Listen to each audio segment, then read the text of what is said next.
Hey, 351. Good morning. What's going on, brother?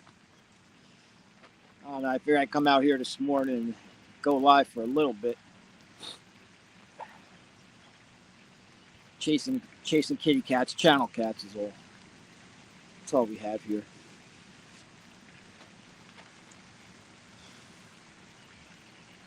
Are you fishing today?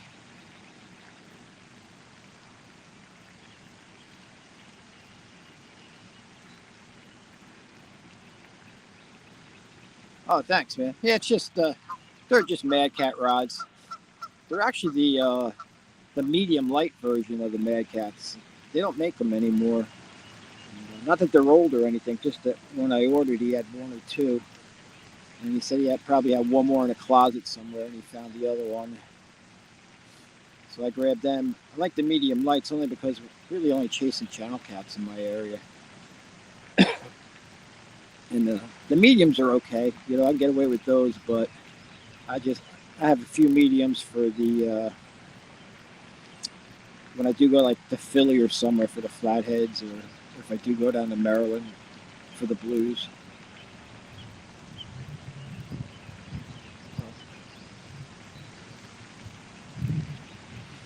Yeah, no, it's going to be a fishing weekend for me. I'm going to fish this morning. I'll be out this evening, and then probably tomorrow morning too. But I don't think I'll go live later on. I wasn't even sure I was going to go live this morning. There's a lot of people going live now, so with a lot bigger fish. So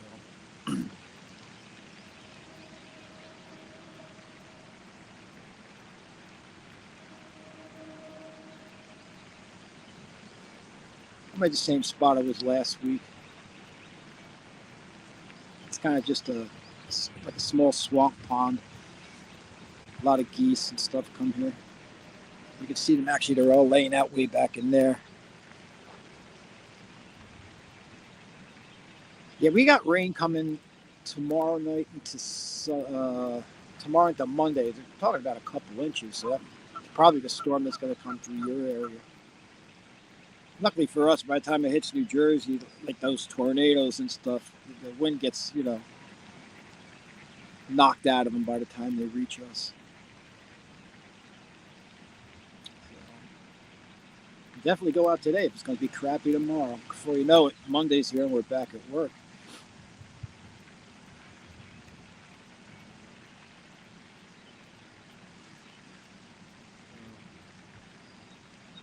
As far as bait, I got, let's see, starting on this side here, which is my left, which is, I guess, your left also.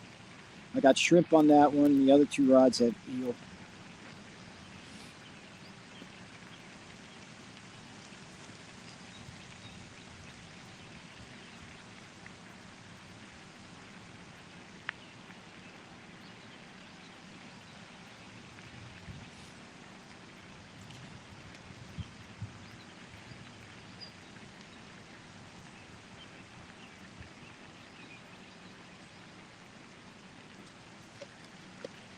Really hasn't been on fire this spot, but usually I get one or two for the time I spend here each time I come. It gets a lot better as the season goes on, just like everywhere else.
here pretty early this morning. I usually don't get here till about 8.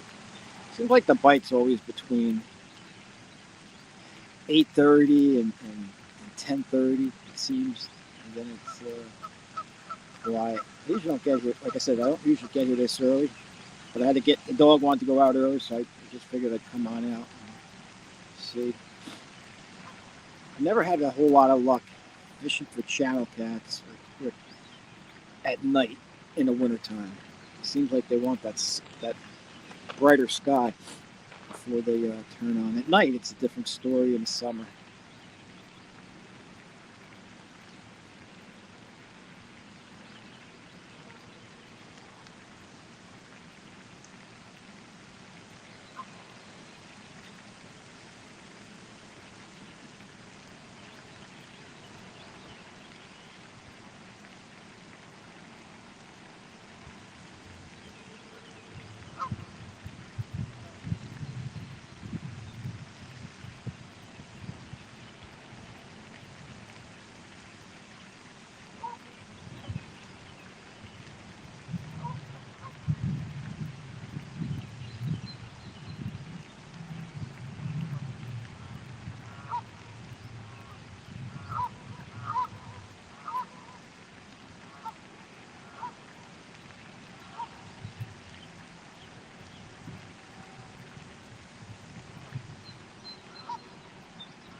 Oh, fishy.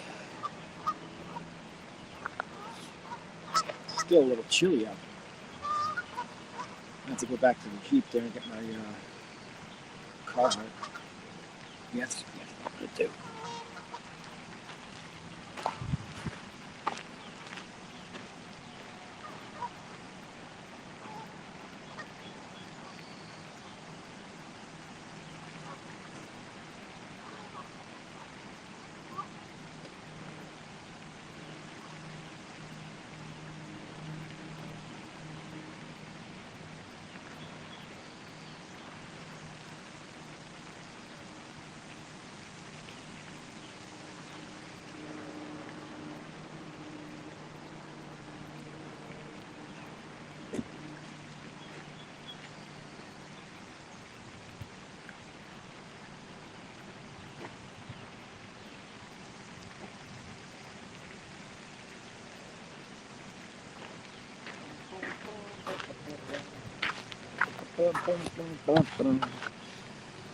Hey, Chad, what's going on today?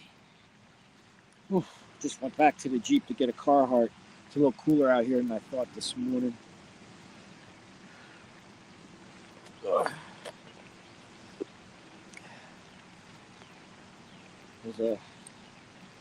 Hopefully the day goes better. A disappointing start this morning. I stopped at Wawa to get a sandwich for breakfast. The guy makes it. It was like a breakfast wrap. My fault. I just grab it. I get on the road. I opened it up, and I think he forgot to put it in the oven. It was frozen.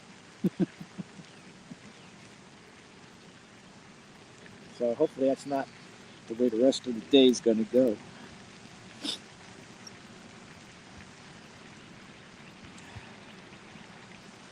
We'll see what happens. Dogs got up early, so I got up early. Came out.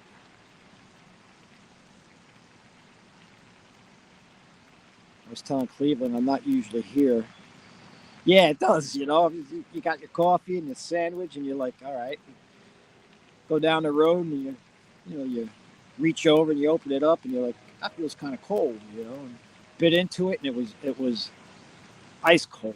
Like it was just about thawed out. And they threw it in a wrap. But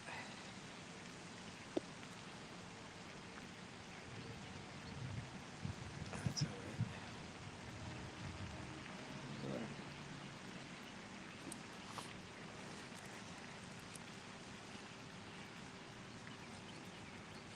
But so I figured I'd come out. I'm gonna fish quite a bit today.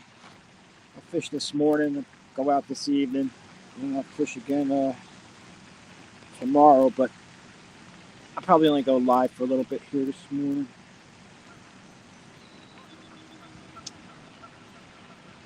I ain't gonna lie, a lot of times I just like to throw my rods out and you know, just sit and ponder.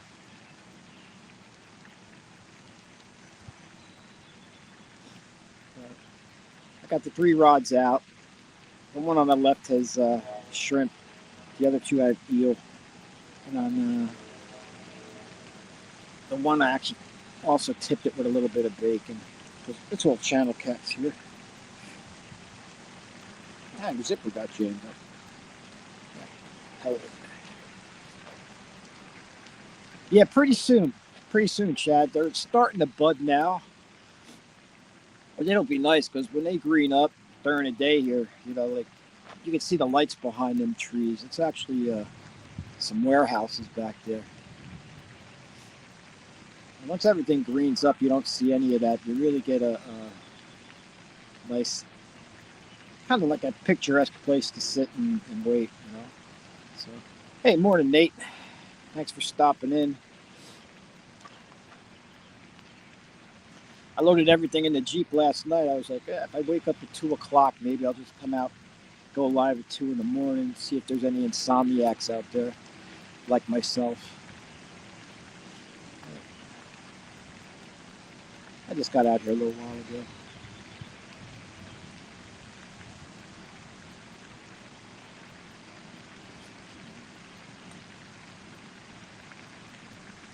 Same place I was last week.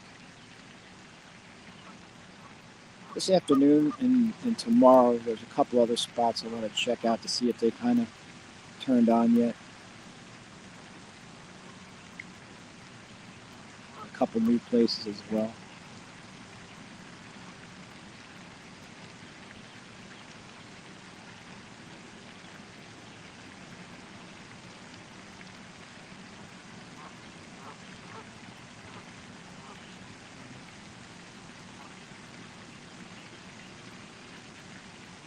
Way over to the right, all the geese are sitting there. They're going to start waking up soon.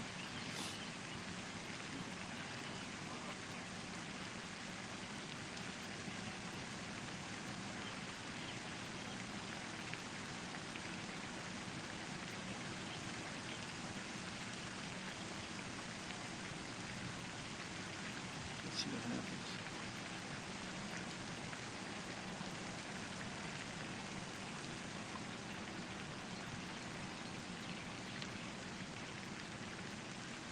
No idea, Polar Bear, why you're not wrenched in. You were like one of my first mods. All right, I'll take care of that after.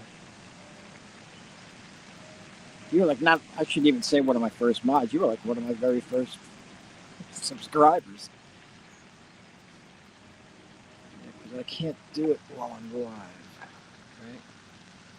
No, I have to go back into chat later.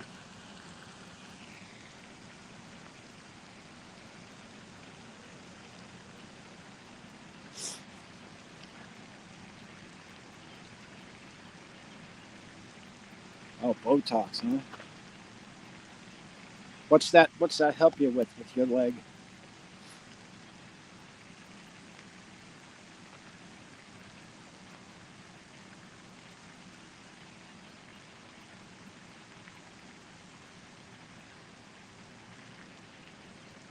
No,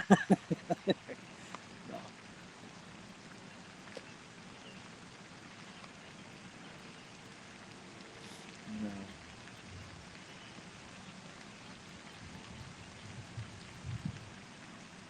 Yeah. That was a couple years back, Polar Bear, when Chad, when I first started messing around a little bit, and you popped in. And I was like, holy moly, somebody's actually watching this. As far as subscribers, it hasn't gotten much better, but I don't care.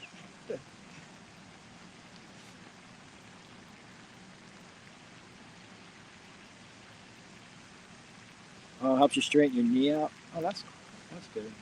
Does it need to be replaced or anything? Like Bugman just had his replaced.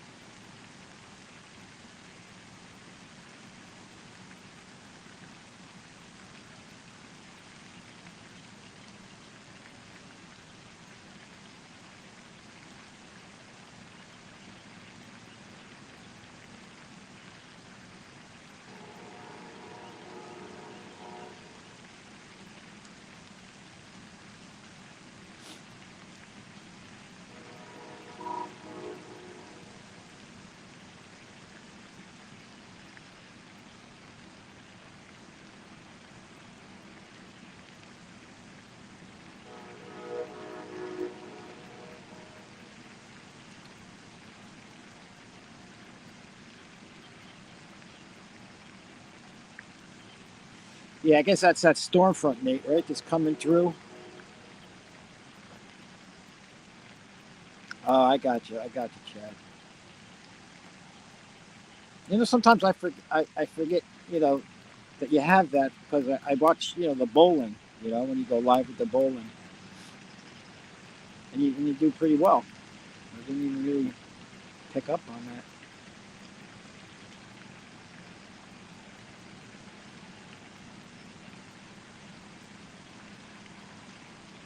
No, yesterday, Nate, we had a beautiful day here. Only thing I was stuck at work. Luckily, I work in the truck alone and do a lot of driving, so luckily I get to listen to everybody's lives as they drive. Whoever pops up, usually that guy NJ Maniac, he's pretty much live every day. He's pretty good. I listen to him, and it's kind of good because we fish some of the same water. He's a little bit more north of me, about an hour north of where I'm at. So I can relate to like the fishing he's doing and the places he's fishing.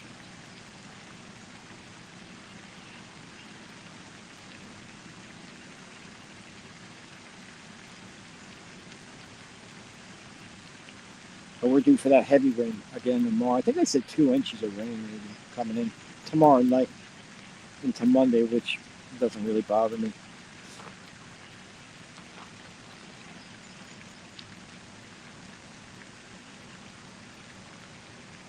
As long as it's staying tomorrow, it's dry.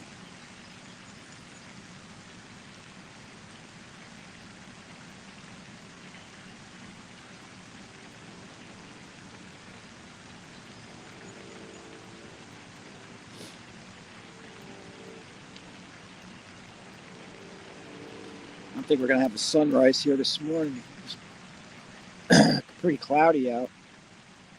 It was foggy this morning. A little bit of mist too.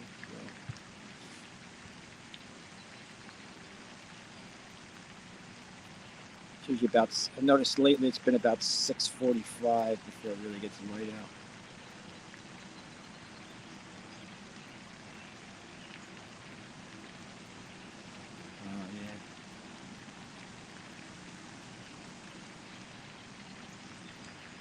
Yeah. Yo, Jeff, what's going on? Fishing with Jeff Beal just walked into the house. So far, Jeff, we're doing nothing. I've only been fishing about 20 minutes. To have the tornadoes go through there, Nate?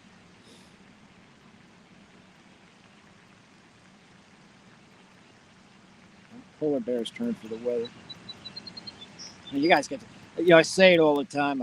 I've been up here in New Jersey my whole life. And, I watch all the lives and I think, wow, man, I got to move south. I got to get where the big fish are. And then I watch the storms go through. And I'm like, man, I don't know. I'm going to just stay where I'm at. Figure I did 60 years here. I might as well do the last whatever I got.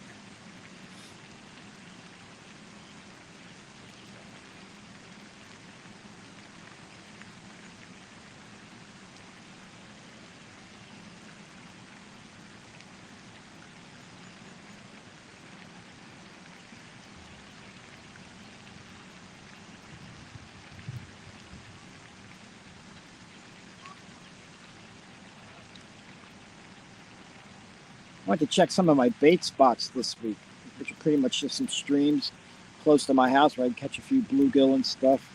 But pretty soon the temps will be right for the flatheads. And I'll make my trip south a little bit for those. And I was surprised the amount of wood ducks I've seen. We don't usually get a whole lot of them in my area. But, it's good to see them.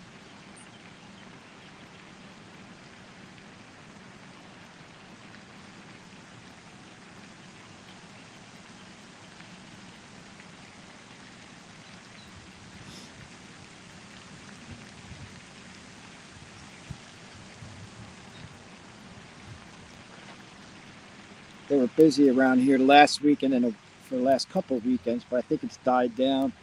There was some report about a rare goose being in this pond that came down from the Arctic or something. So they had all kinds of cars pulling up and getting out and looking around.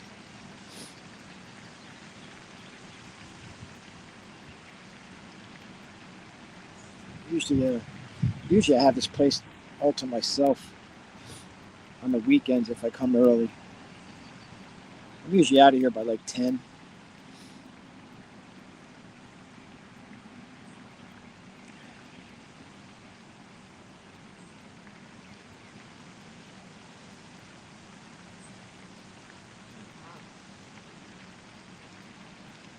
That's the thing with living up here and not having the bigger cats is the catfishing. All the rod makers and all of that stuff. Gear it more towards, I guess, the blue cats, the flatheads. So a lot of the rod manufacturers have kind of rods that are on the heavier side for what we really need up in my area.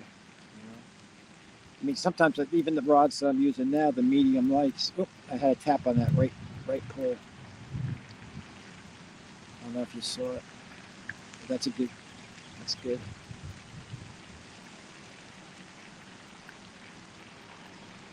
That's what I like about fishing eel.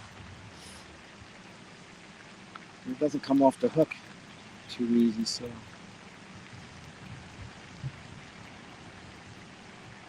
But yeah, I feel like the rods are just kind of a little heavy for what we have here.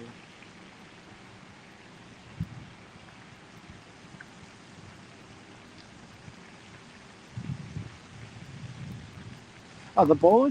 Yeah, it's funny, like I watch everything. I got I go on different channels and you link up with other channels and stuff. And there's somebody who keeps freshwater aquariums, and I'm like, wow, that's pretty interesting. So I just don't, chase around the catfish channels. There's some homesteader ones I watch. Yeah, just a little bit of everything. And in the long run too, man, I always just believe if somebody supports you, you support them. It's that's simple.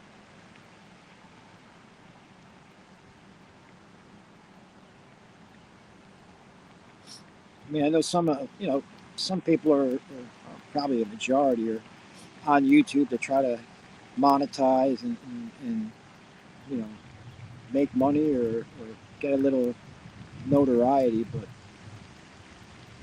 I don't know. I just come to fish.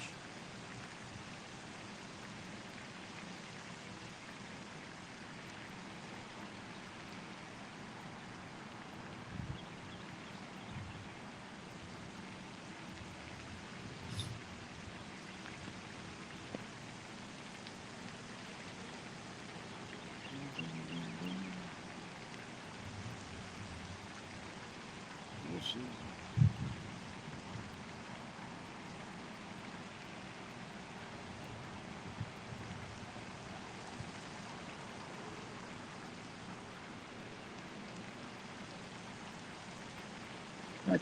I do a lot of hiking too with my dogs. I have two cattle dogs. I do a lot of backpacking and hiking with them, but I just never really figure out how you would live stream something like that. I mean, if you have GoPros and stuff, but I never wanted to take it that far. So that's the whole side of my interest that it's not out there.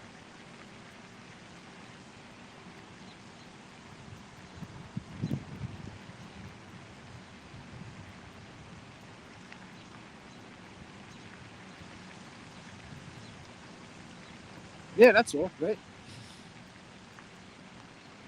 And I've said it a lot of times over my lives that the only reason I started was Coach, Steve Adams. I just happened to one day be on YouTube scrolling around and I came across him fishing, on the bank of the Mississippi River down there. And it wasn't so much that what he was catching; it was just he was telling stories about Mississippi and the history and stuff, and I got kind of looped into it, and I was like, well, I'm out there fishing a lot. Maybe I'm getting closer to retiring. I was like, that wouldn't be a bad way to spend a day. My wife has no interest in this, so I like actually prefer to fish alone. Like if you ever come across me, I'll be alone out there. But something like this is kind of nice to have some company once in a while.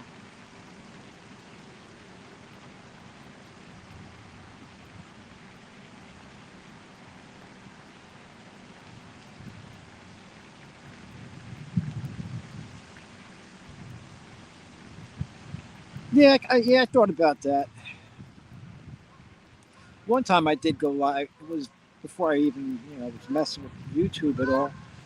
I was out hiking with my dog, and I went Facebook Live, and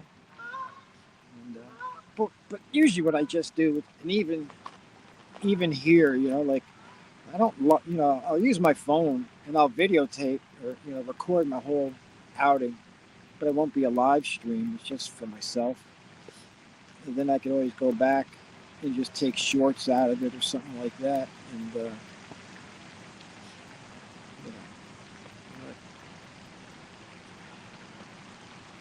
you know, there's some channels that put a lot of work. And it shows too. They put a lot of work into their channel and editing and all of that. And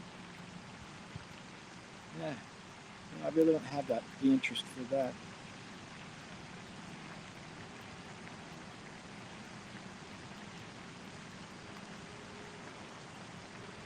I was hoping that fish would have come back around, but I guess not.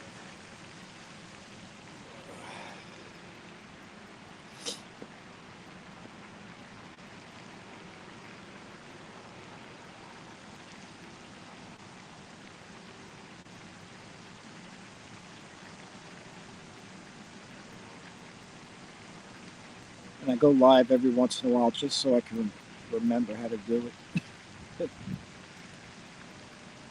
That way, if I'm ever out there just fishing and that fish of a lifetime comes and I want to just kind of like pop up live fast, I could pretty much remember how to get up live fast and not, spend a half hour trying to figure out how to go live again.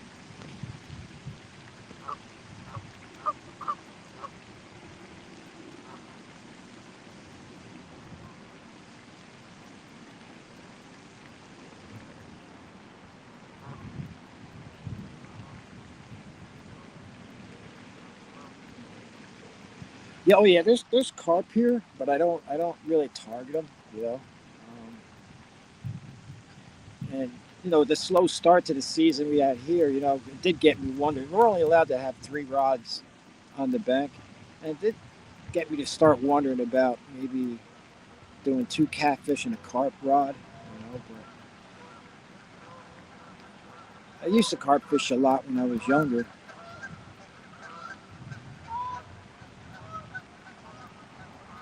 I just got away from it.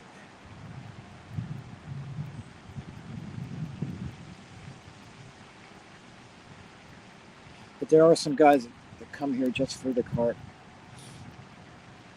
Actually, almost every pond in my state has carp in it.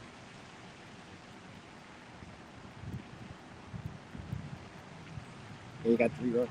Now, are you like unlimited on the boat too? Like here, like you could have as many rods as you want on the boat.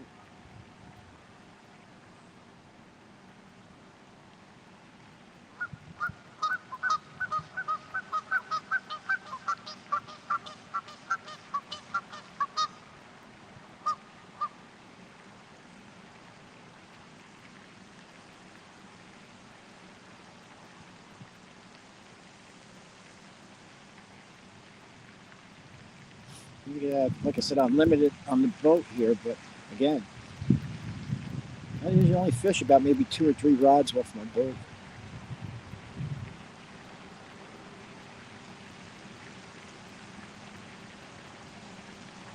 Oh, 3 per person, $6 per rod. You know what? I don't even know what New Jersey would be as far as hooks per rod. I just always just fish the one hook.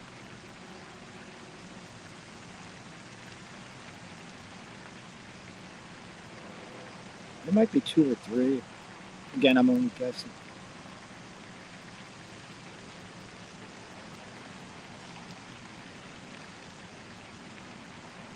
There we go. Left rod.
There you go.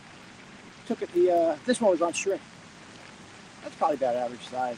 You can keep that. You can keep that shrimp, buddy. They're healthy here. They're just not very big. Hopefully you can see it.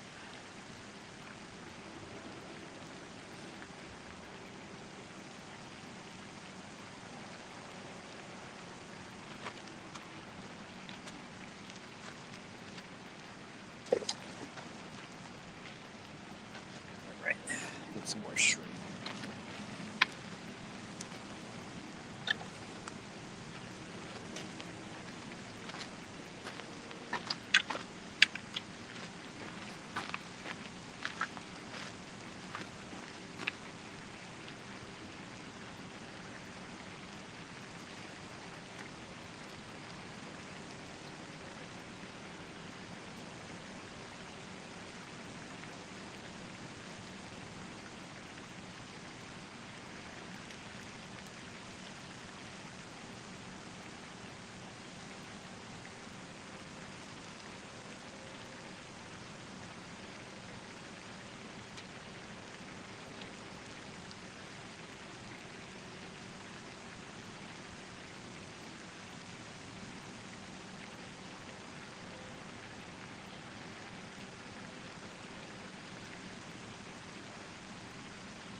All right.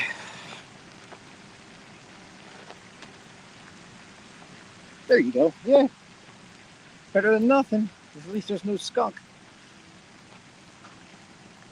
That's about I think the average for here. Although I've seen them 10 pounds in here.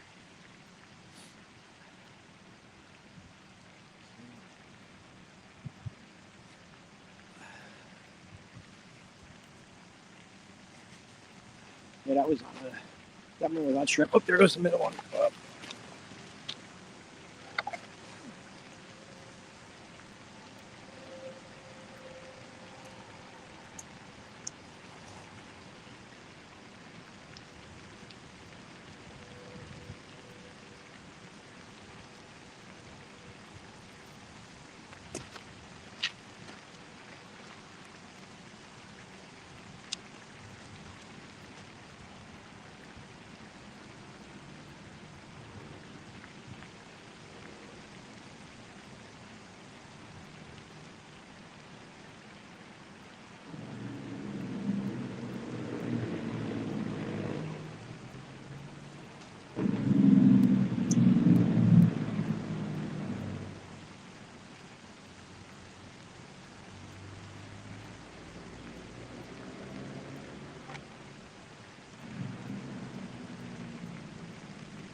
That's a little bit better.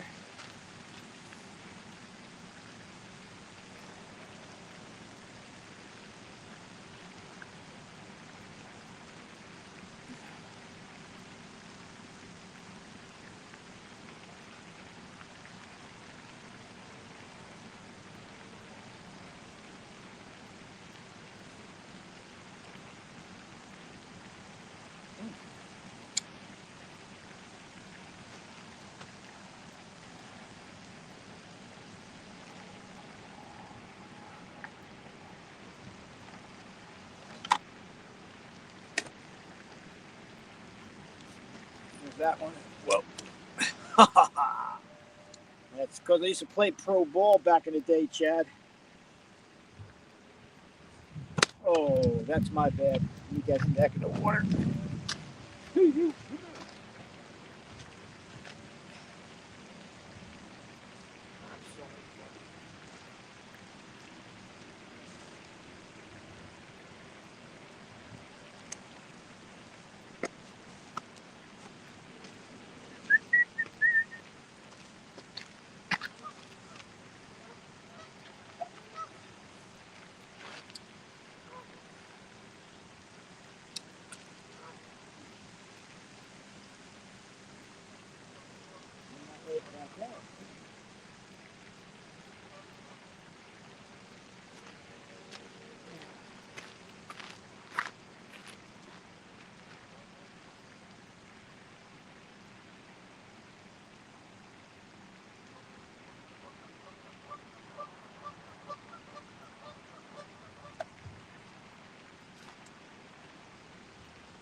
All right, I'm back again.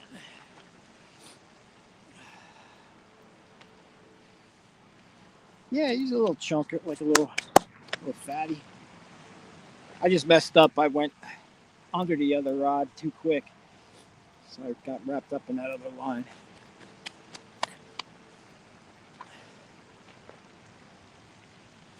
It's hard to see the line. I had him out there.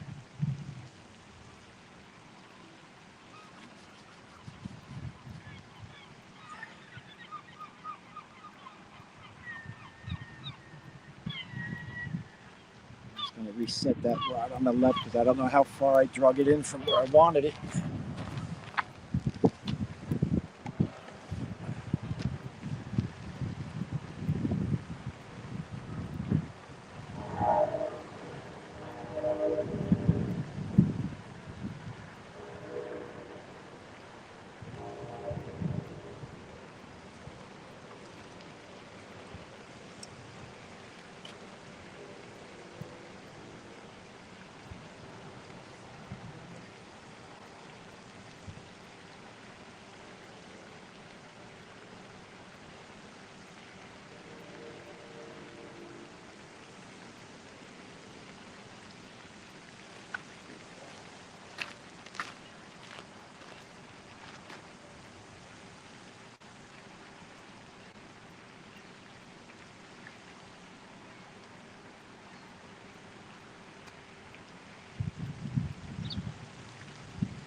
It's not too bad. It took a half hour to get the first one, but then the second one came pretty quick after that.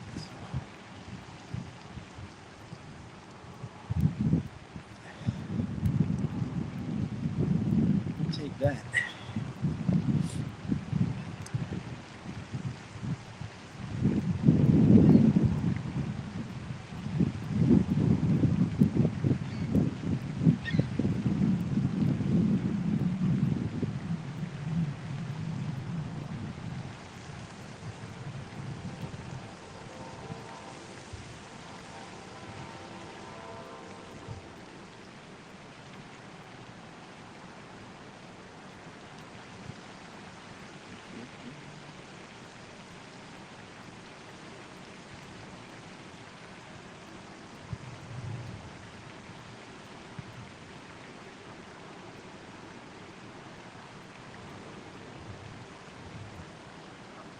Yeah, it's going to be a cloudy day here.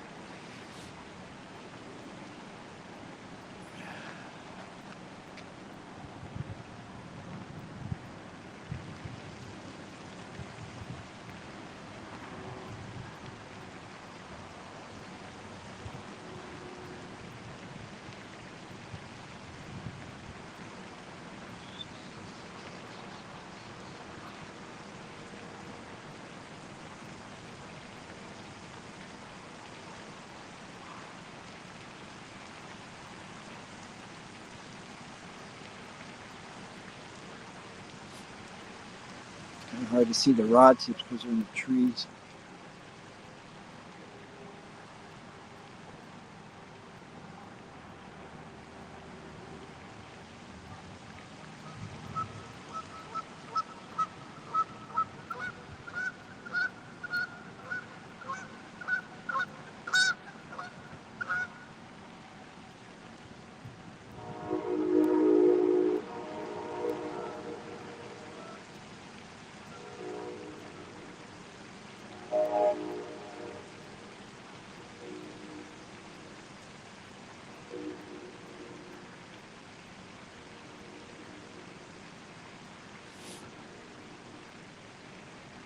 Got anything going on today, Chad?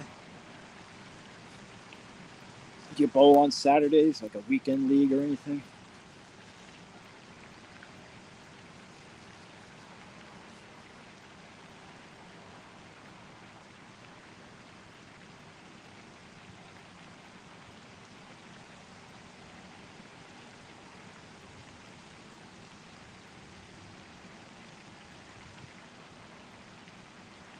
Hey, JG, what's going on? Good morning, sir.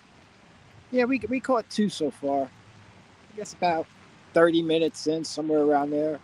And the other one was probably about I don't know, maybe 10 minutes back. Channel cats. Second one was a little bigger than the first, but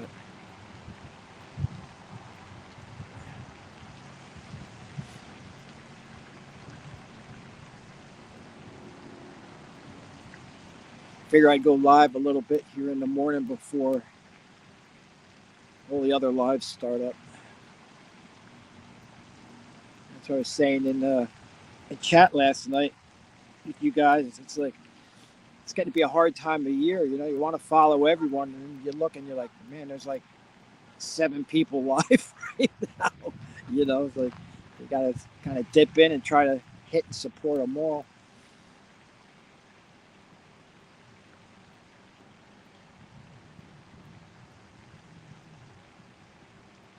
Just Mondays, league nights on Monday. Yeah, it's the sun should be a lot lighter out now, but it's cloudy today. So actually, on the ride up here, it was starting to mist rain a little bit, and I was didn't think I'd go live then, but it kind of stopped. So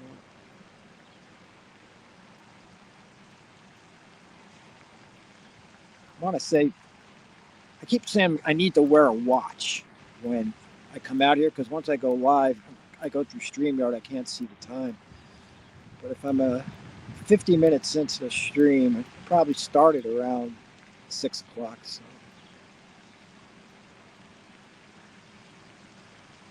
I figure maybe 2 hours and then I'll shut it down and just fish the rest of the time.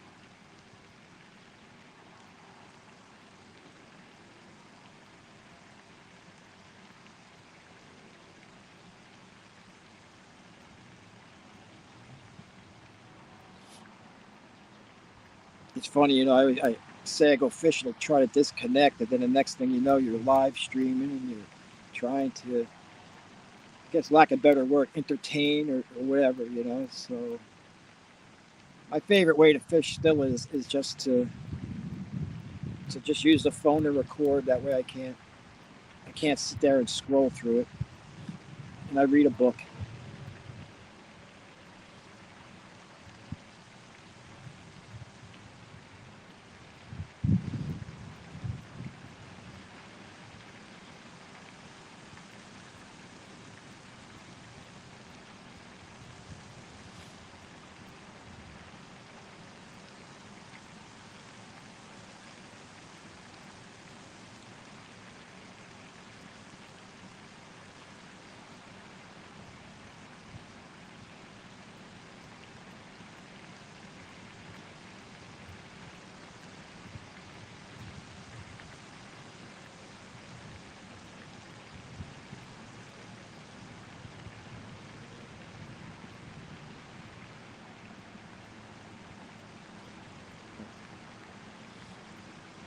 I'm fishing with eel and shrimp today.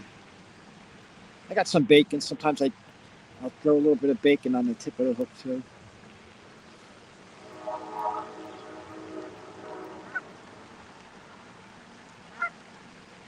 Once my once the bait gets back in the streams around my house, I'll start catching up bluegill and stuff and start fishing with that cut bait. Maybe another 10-degree water temp, and I'll start traveling south for some flatheads. It's just still cold yet.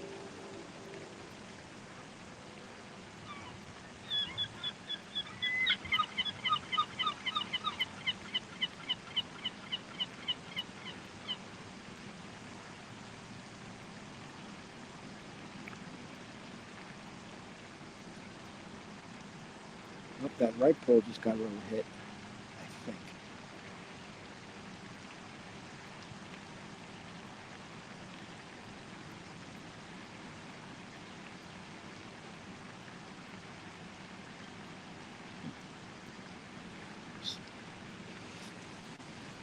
JG, you fishing at all this weekend, or?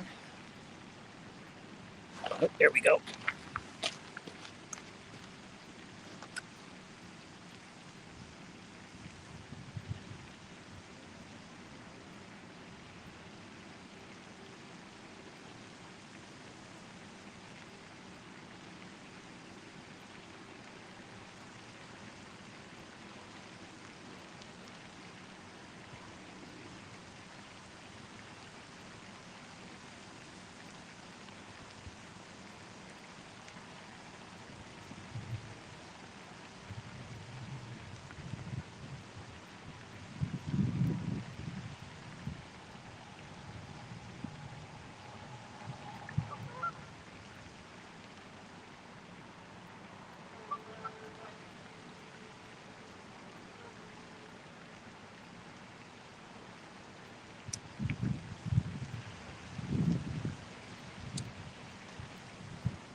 I'm gonna see if he comes back around on that one.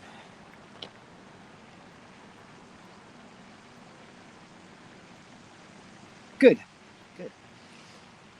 It was a slow start this year. I guess with the ice and it wasn't a terrible winter here, but right after the first of the year, that cold weather came in, and I think it kind of delayed the spring fishing a little bit.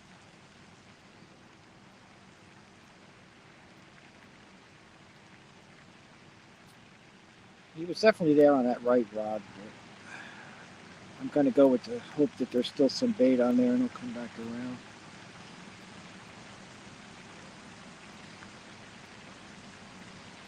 Oh yeah, there's good bluegill in here. There's actually good largemouth in here too. I've seen guys get them, 5 or 6 pounds out of here. I get too one dimensional. If I'm not catching bait, I'm fishing for catfish.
Actually, I didn't bring a bait rod. I probably should have. It's just been so cold, and I usually don't. It's something I need to start doing because even though we have a 3 rod limit, you know, I can have the 2 out for the chow cat, for the catfish, and then mess around with the bait rod. No telling. Give you something to do too. Oh, there's a ton of ducks here. That's why they nicknamed the place Duck Pond. Mostly Canadian geese, though. I gotta check that right rod now. Been long enough.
Hey, Skeeter Stick, what's going on there, John?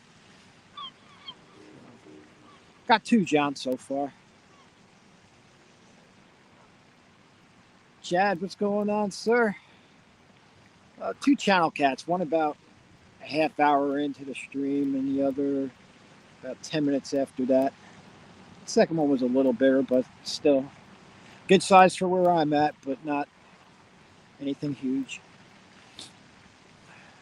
Missed a couple.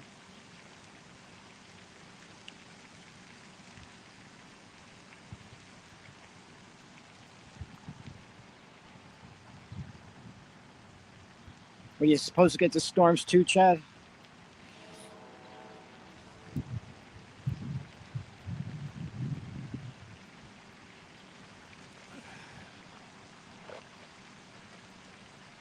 I don't think we're going to see any sun here today.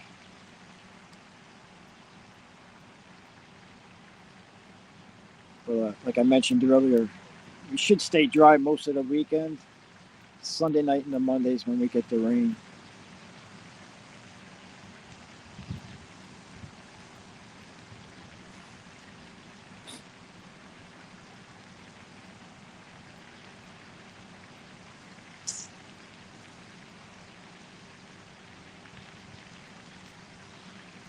This is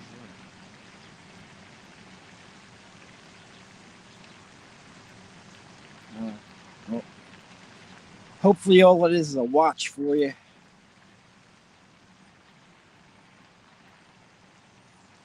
I was telling Polar Bear earlier that sometimes you sit there and I watch all the lives and I see all the the blues and all of that we don't have, and I'm like, gee, I wish I lived down south.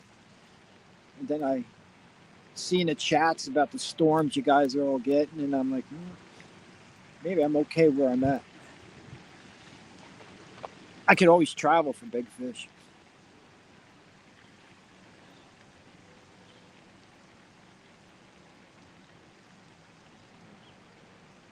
I guess the water must be warming up a little bit here because I got two and missed a couple of hits, and that's probably been the best morning so far this season. Usually it's a one hit, one fish the last few weeks. And the middle rod just took a little off.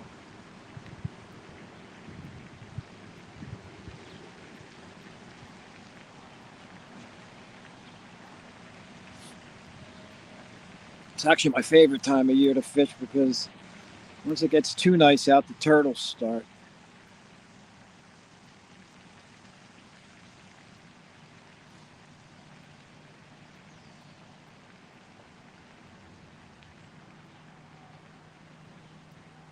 Once the turtles start, it's you get to be a real pain.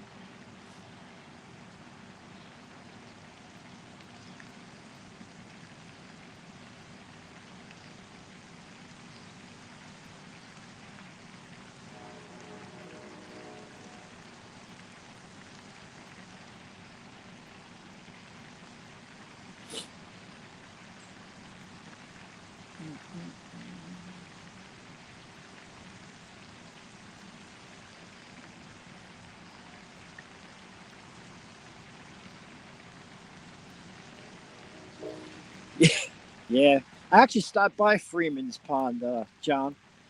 Looked over the railing there, and the carp are already in there. They're finning around. I can see them. It's a shame now they chase you out of there. It's not like it used to be.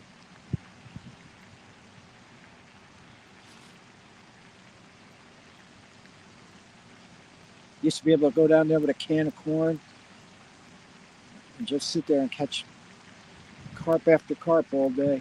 Now they chase you out of there.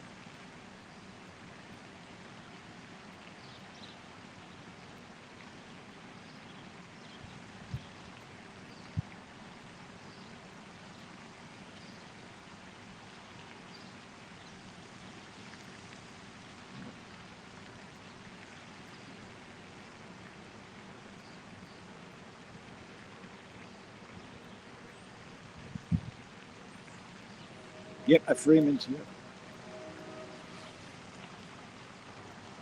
There's a pretty nice spot though to go chase the carp up in South Plainfield, up at the Spring Lake up there. We call it Spring Lake, not to confuse it with Spring Lake in Monmouth. That's like, manicured lawn right up to the grass, and there's big carp in there. I've put them in there before. I don't usually fish it though because it's a lot of bullheads in there. I try to get the channels. I just pull them up bullheads all day.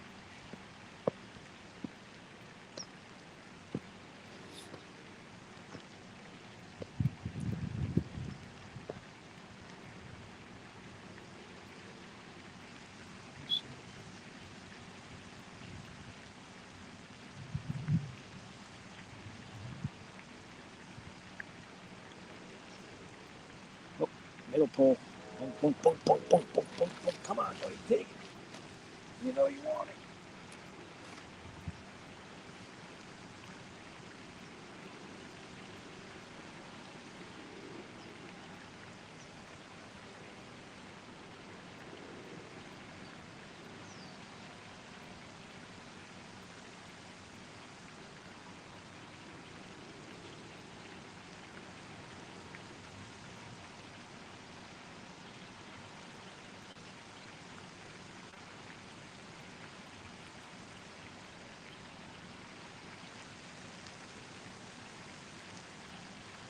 Oh,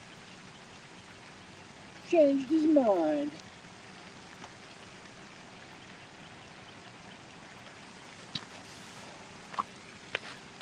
Changed his mind.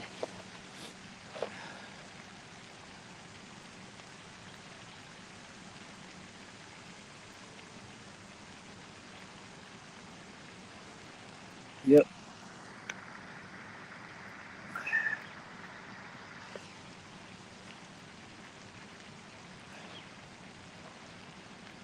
Yeah, JG, I'm looking forward to going down to the gathering in Tennessee.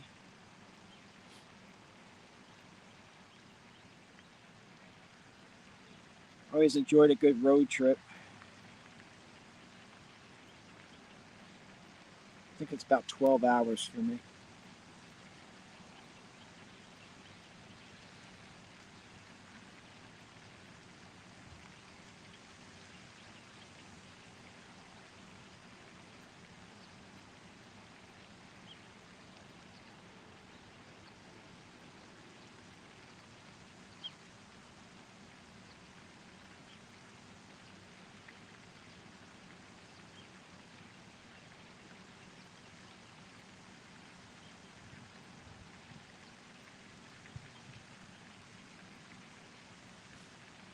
Tell you what, it's a little chilly this morning. Damn. It's a shame, you work all week in beautiful 60-degree weather, and then the weekend comes.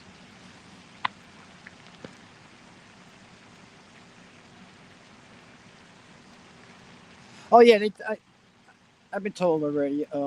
Aaron told me, and Burrito. You know, I'm just as happy setting up on the bank too down there.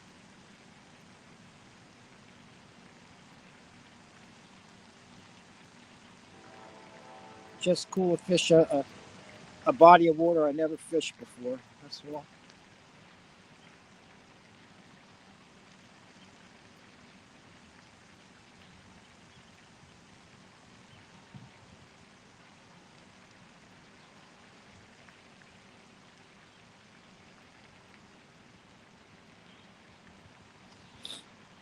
I'm lucky living where I do, JG, that I could travel and still hit basically all three of the catfish. I could get flathead. There are flatheads pretty close to my house, but they're few and far. Um, but like within an hour and 15 minutes, I could be on a Schuylkill. And they're pretty good in there. And then within about an hour and a half to 2 hours drive, I could be on blue cats. So in fact, the one day I actually did the trifecta. I got up early. I went down to Maryland and got a blue. Then I moved up into Pennsylvania on a Schuylkill and I got a flathead. And then I came back home and got a channel. It took me, I think it was 19 hours to get all three.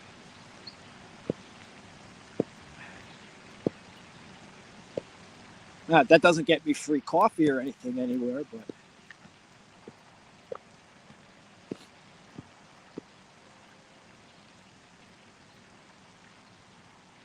it was kind of a pretty cool thing to do.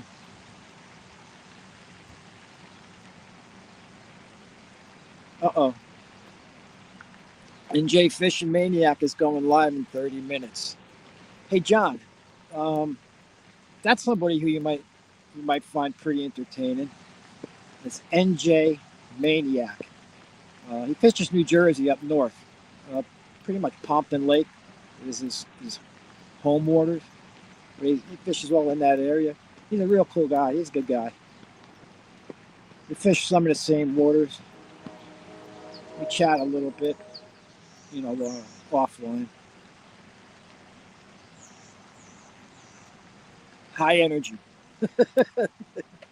High energy kind of guy, man. But he's live every day. Just about every day he's live.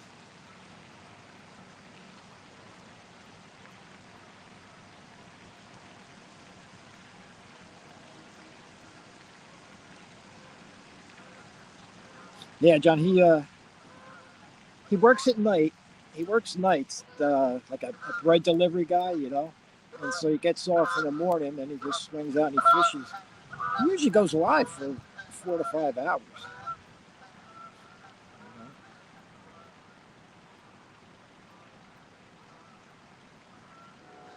Like I said, he's going live in like about 30 minutes if you want to check him out.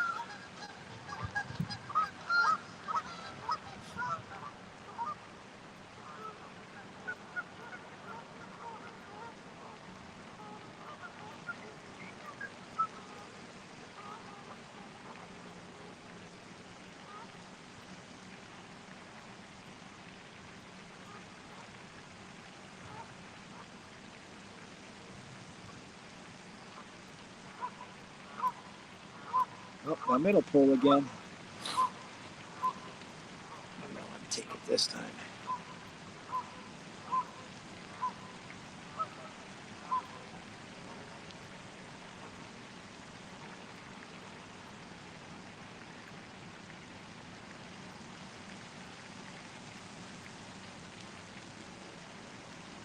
Yeah, it's been getting better. Like I said, yeah, someone's messing with that middle rod. I'm gonna let him take it. It's got a circle hook on it. Usually I'd be coming here, and for my 4 or 5 hours, I was getting like 1 or 2 hits, one maybe 2 fish out of that. And I've been live now for an hour, 15 minutes. We caught 2 and had a couple of good hits, so it's picking up. He's still messing with that rod, that middle rod. It's kind of hard to see because it tips in the trees. So, and I use a little bit, middle one. And I do use a little bit larger of a hook, for here. I use a 6/0 circle hook.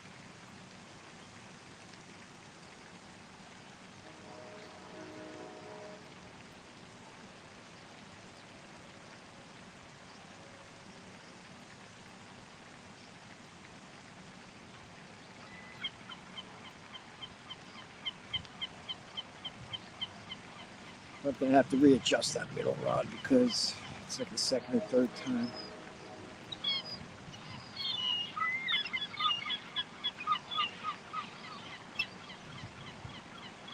Good old Walmart shrimp on that one.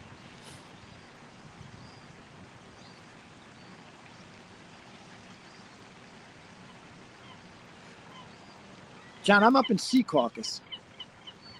Believe it or not, there's a place that's very similar to Raritan Center here.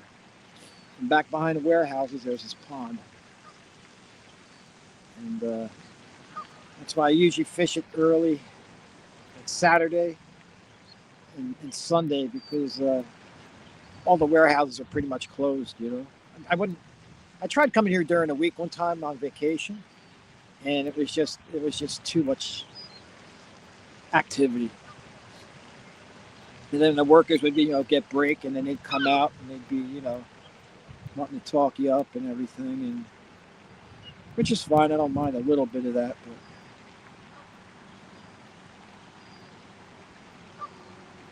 but Saturday, Sunday morning, like I said, I got the place to myself. Very rarely do I ever see anyone. About 10 o'clock, if I'm still here at 10 o'clock, this older gentleman will pull in a little Trailblazer, and he just parks and he sits for an hour or two. And either he leaves or I leave.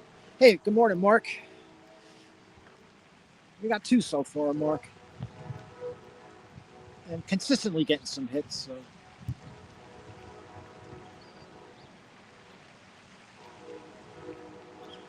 but I think I'm going to redo that middle rod there. It's gotten a few hits, and it's probably time to freshen that beat up. Ugh.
Go.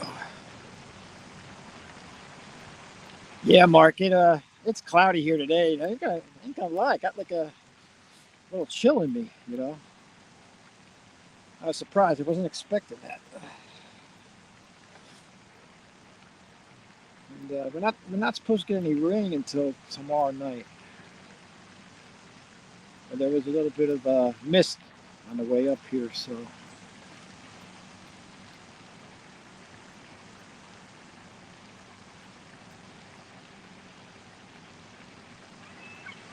I couldn't imagine that tornadoes.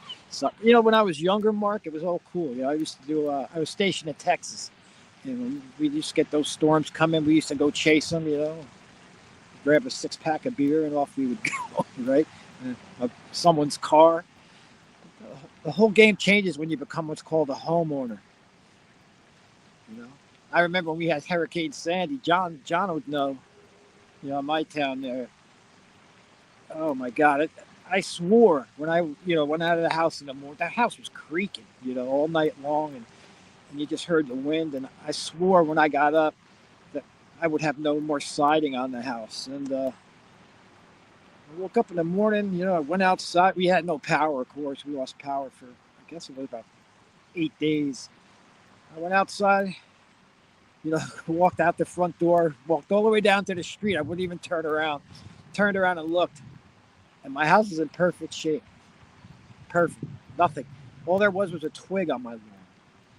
I couldn't believe it, and my immediate neighbors looked okay, so I got in my car and I went down the street, and there were trees down everywhere, trees through houses, and I was just like,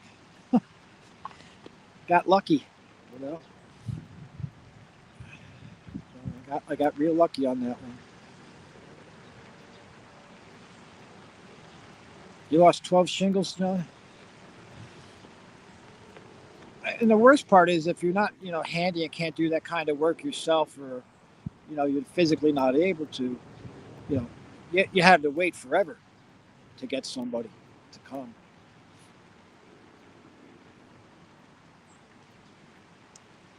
I just got a notification that NJ went live.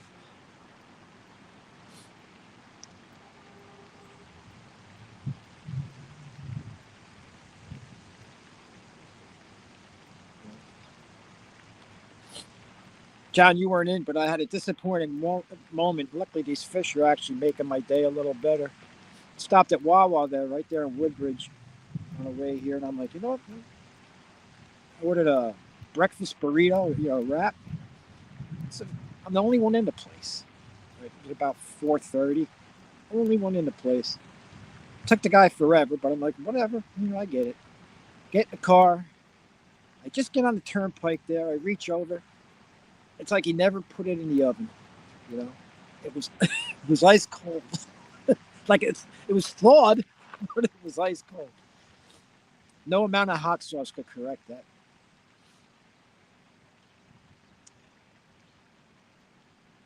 No, it's not a big deal, but you know.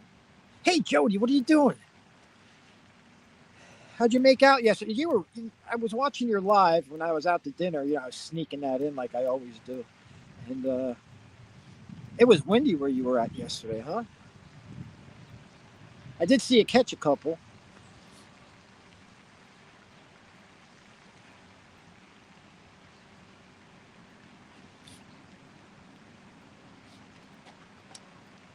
Skeeter stick. Some of the people coming in now, like Catfish and Crappie and Pontoon Jody. Um, those are channels you definitely have to check out, subscribe up to.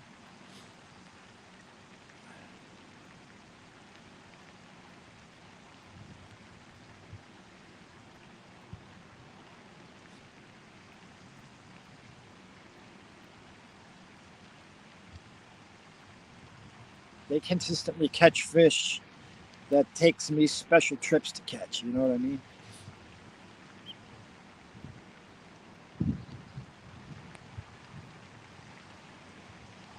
All right, Mark, go back to bed. Stay safe, huh?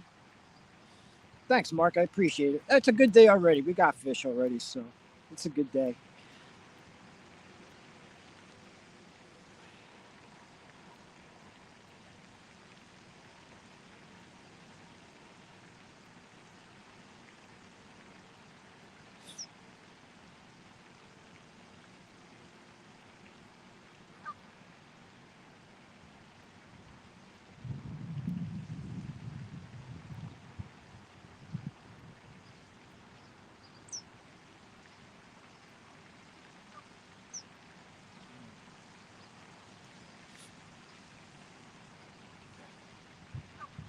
I had no real plans of going live today.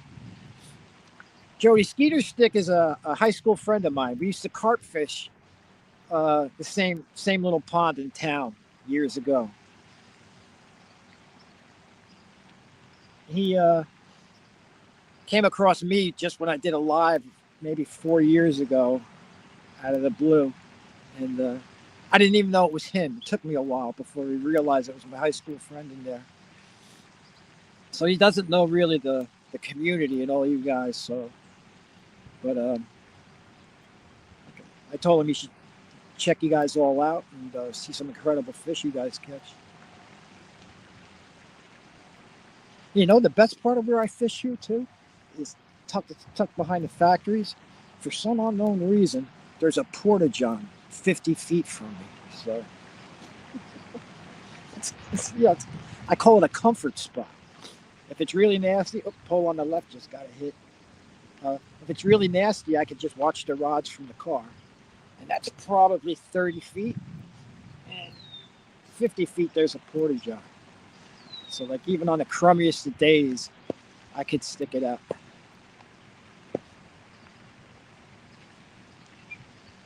Yeah, JG, I had no idea. I was down live and I was fishing for blue cats in Maryland, the Sassafras River. It was about, I want to say it was like 2 o'clock in the morning. And I was chatting with Martin from the UK. He was in, and we were just chatting. And this guy comes in, skeeter stick, and we're going and going and going. And all of a sudden, I realized it was my friend John. Who, I mean, he's still in town. We're still in town together, but I don't come across him very often. So it's kind of a pretty cool night. Oh, the porta potty's everything, John.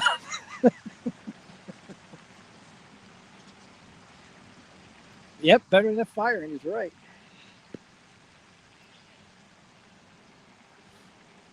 And if I have to use it, I just slide the bells on the rods, go over there, take care, listen for the bells. But but my rods really won't go anywhere. I have them in that horse that I made. And, I ain't gonna lose a rod if I'm not on it right away.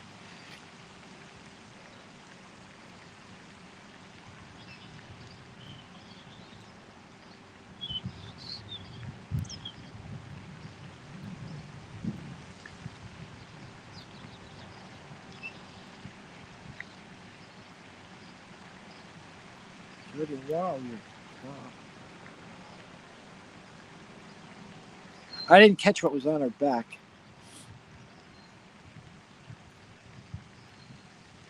Like I said, when I'm out to eat with my wife somewhere, I kind of check into the lives on the down low. Say hi to a few people, and I got to ditch back out. Come back in, say hi to a few people, and ditch back out. I know I'm not the only one who does it. And I can say that now because my wife probably isn't watching this stream. She probably wouldn't come see it till about 9 o'clock, so I'm safe.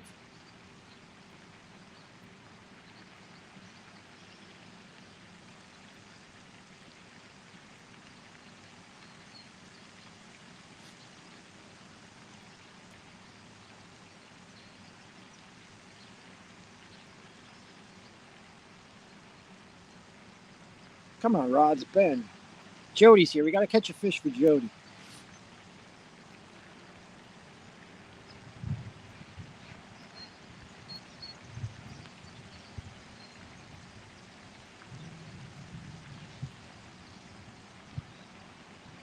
Jody, you sold? Did you sell your boat? Was it sold?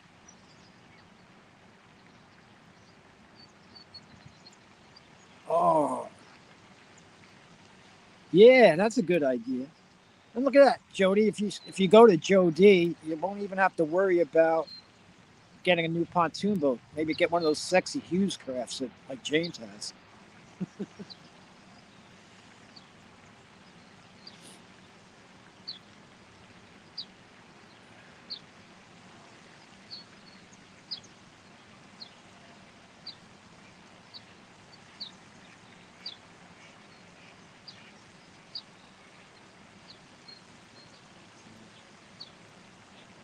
Oh, okay. I wasn't sure.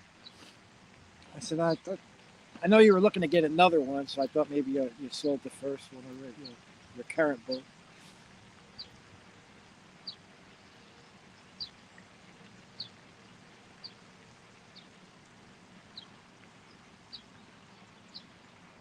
Oh, now you're getting the storm. Chad was in earlier.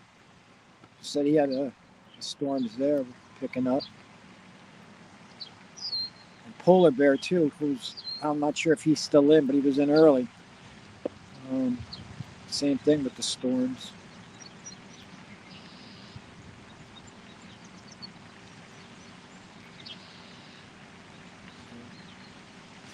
I'm going to get rid of some morning coffee 50 feet away from here. So if the rods go down, someone just grab it for me. I'll be right back.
Much better. Hey, Kedra, good morning. Okay, JG, if you're still here, have a good day. I'm probably only going to be alive for another 20 minutes, and then, as I call it, I shut everything off and fish with my ancestors.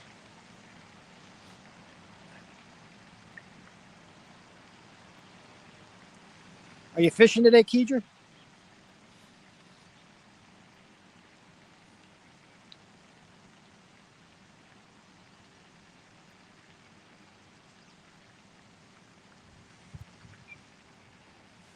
Jody, are you going to have the tornado warnings too? Are you under a warning for them or watch?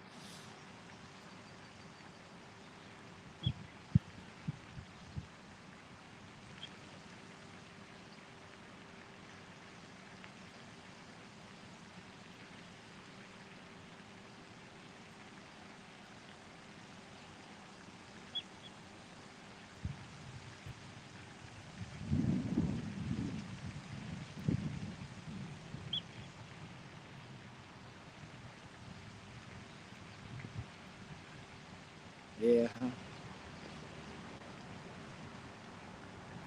Good. Wish you luck with that. I hope it steers clear you.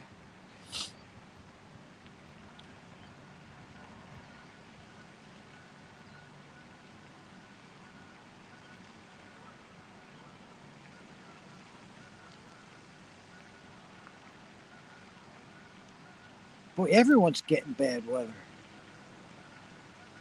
You guys must all live on the same block.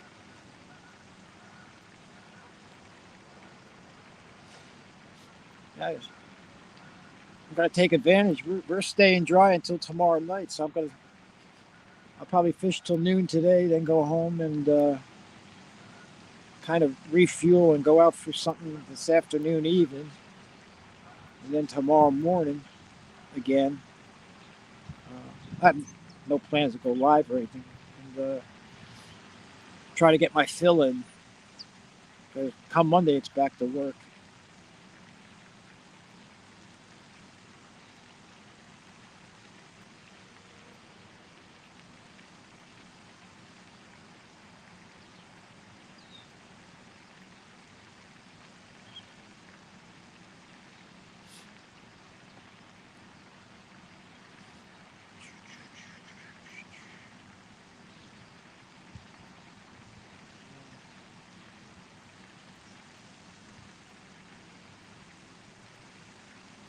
Oh wow, Mississippi. Hey, are you anywhere near Greenville, Mississippi? Just curious.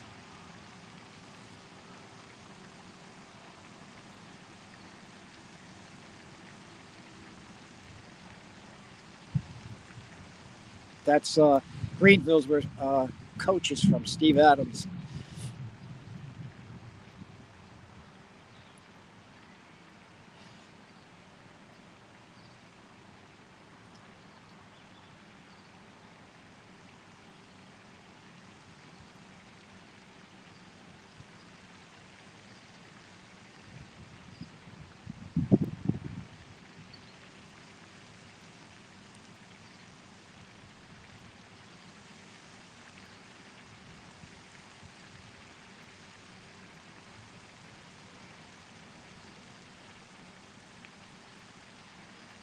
Okay, you're an Olive Branch. Okay. Yeah, I just remember Greenville from watching Steve Adams all the time on his lives. He used to be live a lot during the day when I was working, and I just listened to him while he fished on the banks there.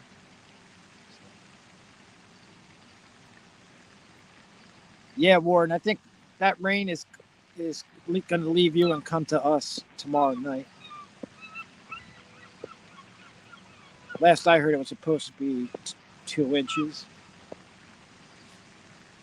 According to my wife, I don't watch TV anymore. I gave it up about, I don't know, 4 or 5 years ago.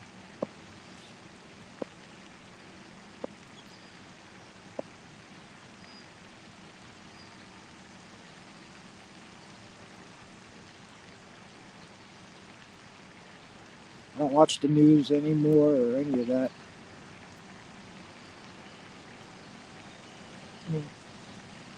It's a good thing because I don't get aggravated like I used to, but it's kind of a bad thing too because I really don't know what's going on.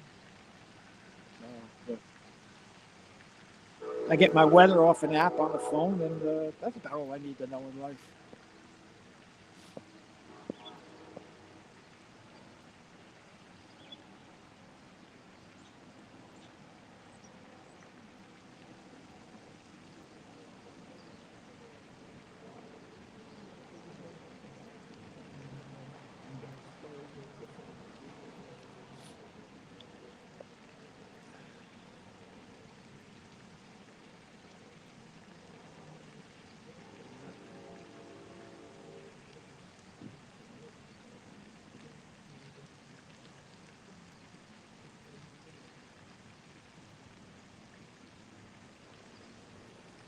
Things have slowed down. The bites have stopped.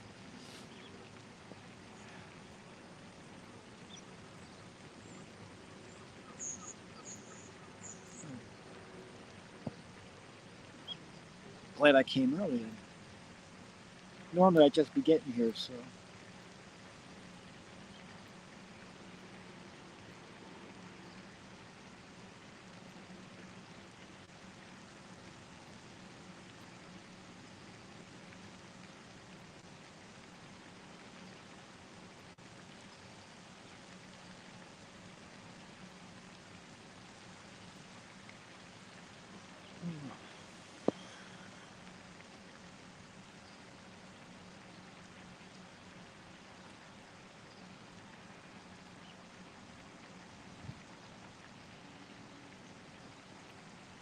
Here, fishing.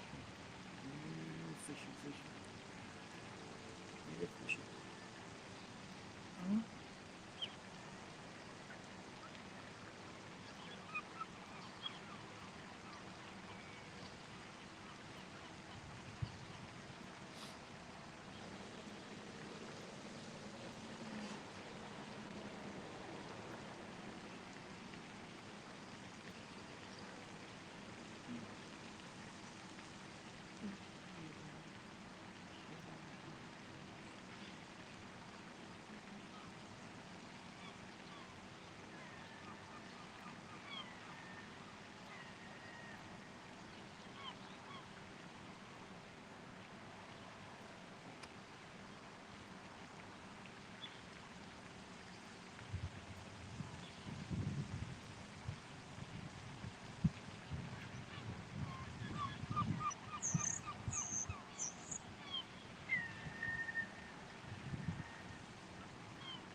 Nothing.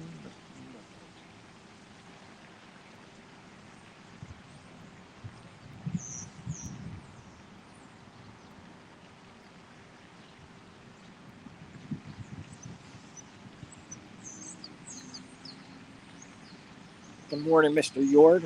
I just said Yord because I'm not sure on the. Yeah, I'm not sure how to pronounce your first name. I don't think I ever saw you before. Come in, so welcome in. Thanks for stopping by. We're just out here fishing for channel cats.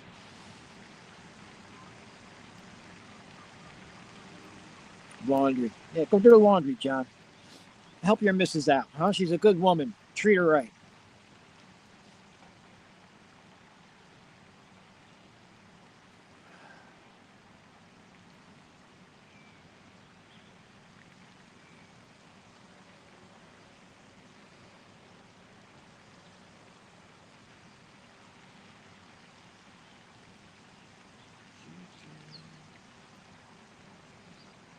I don't know, Jody. It's slowed down. I was getting bites and fish. Now we're in a big lull.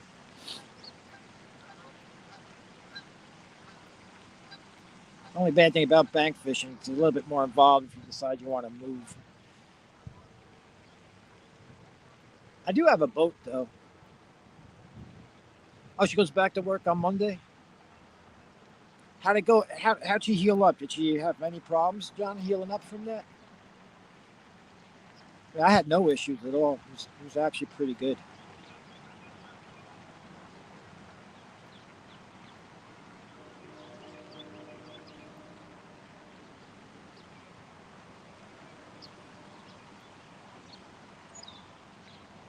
I think the worst thing about having my hip done was well, they could do an anterior or posterior, where they go through the front or the back. The front supposedly is a lot easier on you because they don't have to cut through the tendons and stuff and the muscle. But my doctor went around the back, so I had like a longer recovery. And I mean, I could walk around the house fine and everything, like, within the first 2 weeks. I mean, I needed a cane, but I mean, I could get around no problem.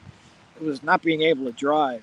And since it was on my right leg, the driving leg too, it took even longer. The order I'm using on the pole on the left, I have shrimp. The pole in the middle, I kind of forgot now, but shrimp and eel. I might have mixed them up, but I did start with uh, shrimp, eel, eel. Now I think I'm somewhere around shrimp, eel on the rods. But I've caught a couple of fish so far, and they're on both. I caught one on the shrimp and one on the eel, and I've had hits on both too that didn't connect.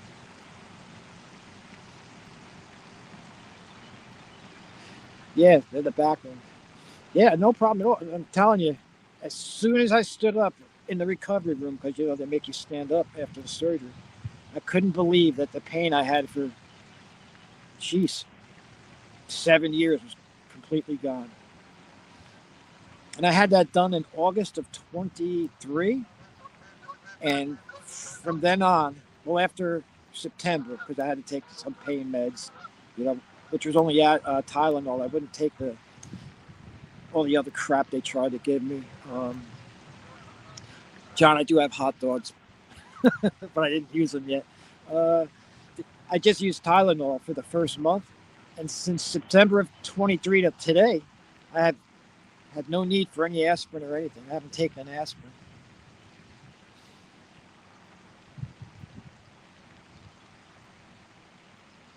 The only thing I've been taking is my blood pressure pill, like probably everybody else in the world, and my vitamin pill. So I've had to take in the last year and a half.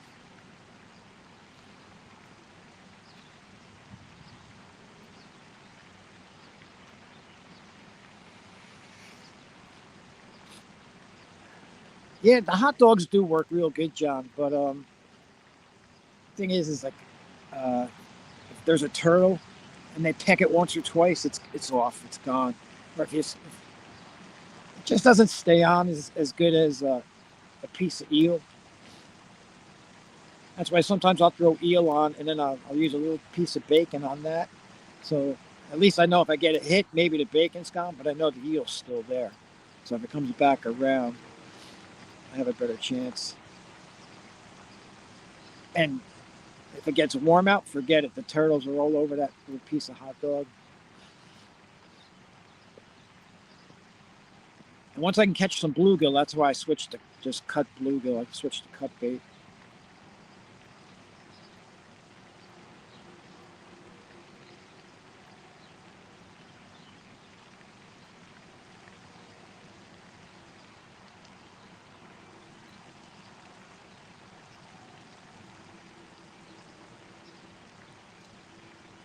Yord, I release 99% of my fish. Mostly because the waters I fish, like this, is enclosed. I mean, there's a stream that comes in, a stream that goes out. But I'd like to see them grow and maybe catch them again sometime.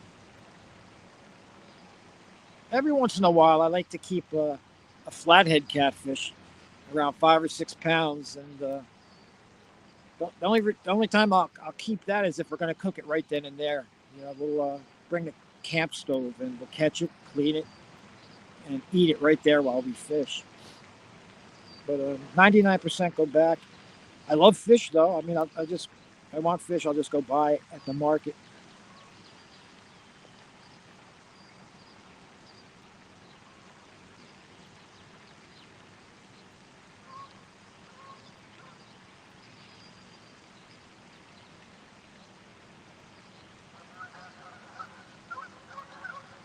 Where are you from, Yord? Again, I don't mean don't mean to have to call you by the last name. I just don't know if I would say Puon. See, I won't get it right, so yours is much easier.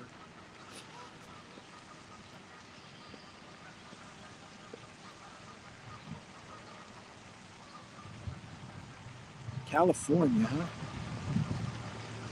What do you fish for out there? Are you fresh saltwater?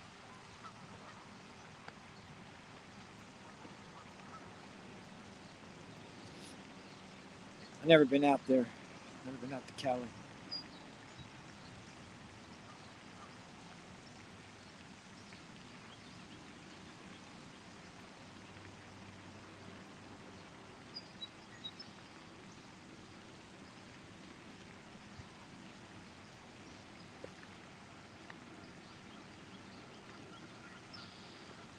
Now, sometimes I'll go like in the spring. I might do a little bit of trout fishing, and those I always just I keep because they're stocked. The state raises them, and then they go stock the lakes, and the mortality rate on them is about 100% because half the places they put them in, as the temperatures, as spring goes on and the temps warm up, they would die off anyway.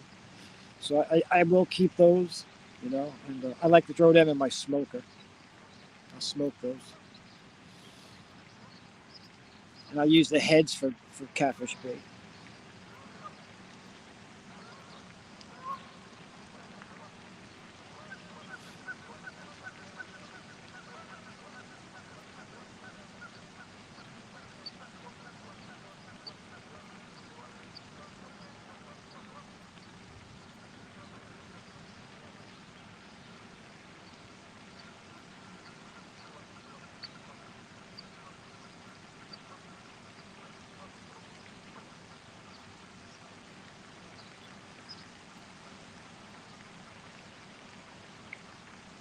Hey, John, are you still in here?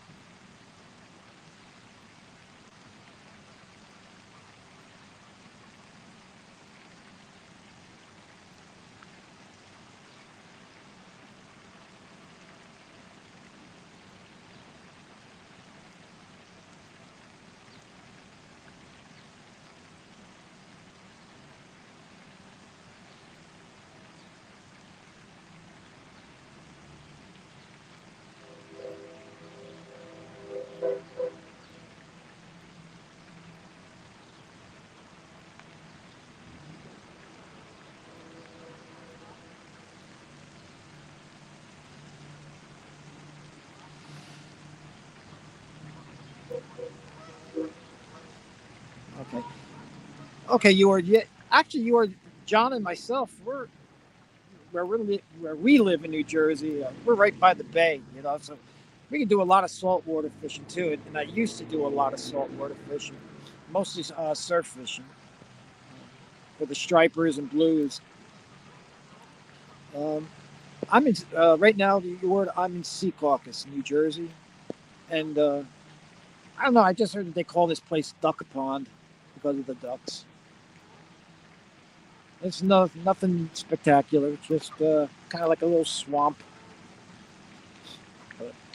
John, the reason I asked if you were still there, you know what I was thinking of doing? Jeanette thinks I'm nuts. I was like, I'd like to grab my ultralight and jump into Suckers Brook, maybe like over there on Gill Lane, like where the parkway is, and just wade that and just fish it, for the bluegill and suckers, bass, whatever's in there, and make my way all the way down and eventually to like maybe Route 35, Home Depot, and maybe even beyond that a little bit, and just to see, what you could catch, you know, because nobody ever, you never, like when you go by the Island Library there and you go up Chain of Hills and you look down there, you never see anyone fishing. You never see kids fishing it, and you and I know there's fish in there. I'm just curious, like to do that one day, just to see what I catch and how much of it I catch as I just kind of make my way. Because there's no bank fishing really, spots there is. You go right through Merrill Park down there, and all the way up to 35. And I would like to do that. Yeah, remember the dragnet at Merrill for the minnows and stuff. But there's always I've seen bass there. I've caught a bass back behind there in Merrill. Not recently, but I just thought it'd be kind of cool. I can imagine the looks you'd get from people going down Shana Hill, seeing you in their waders fishing. There's crappie in here. Crappie, however you prefer to pronounce it.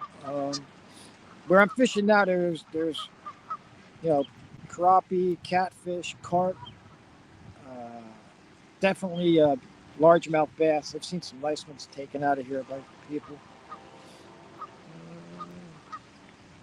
Uh, that's all that I really know of that's in here.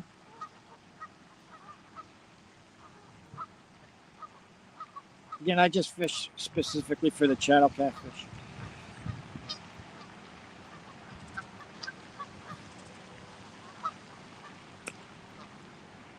Jerry, good morning, sir. How are you?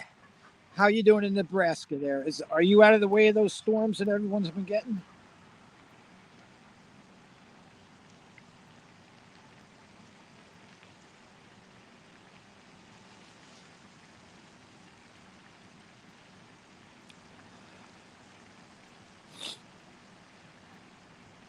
We've been out here about 2 hours now, Jerry.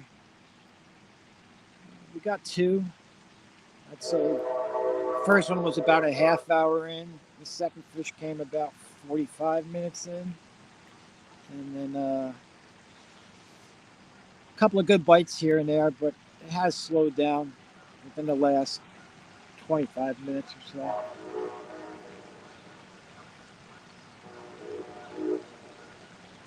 A lot of wind, huh?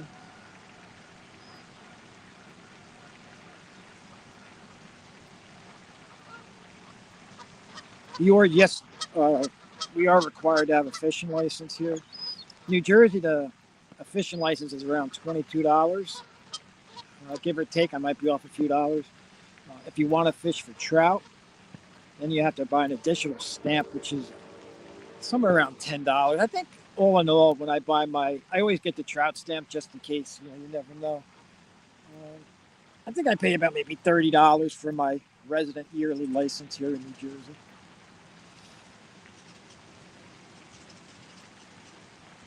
Saltwater, we don't have a saltwater license here, but you do have to register, if that makes any sense. It's just a website you go and sign your name on, and you're registered to saltwater fish.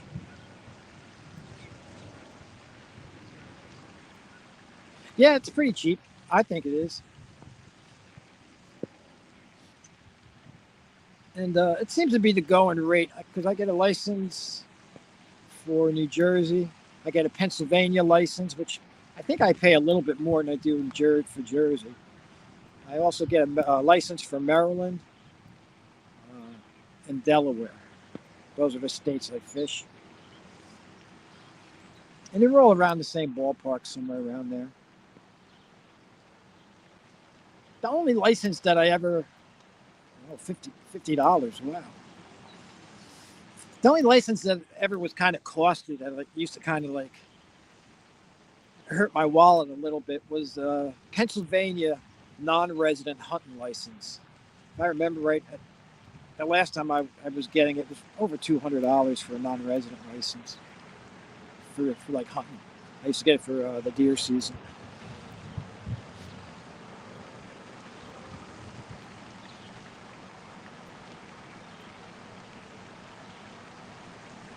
Yeah, Jerry, I think it would be like for us a resident fishing license would be about $22 without the trout stamp, and I think the trout stamp's somewhere around $10.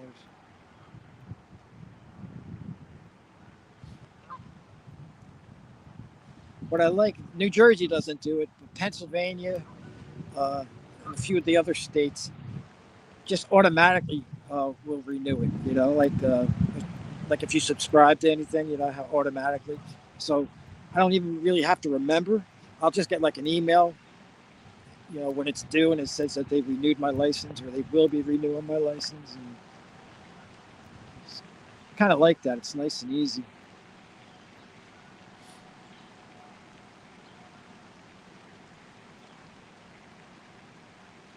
How much was that? A lifetime. I don't think New Jersey has that.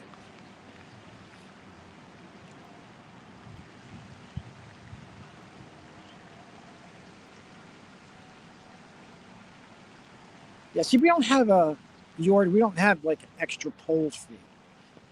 We're allowed 3 polls on the bank and unlimited on the boat. Like if you're out on your boat.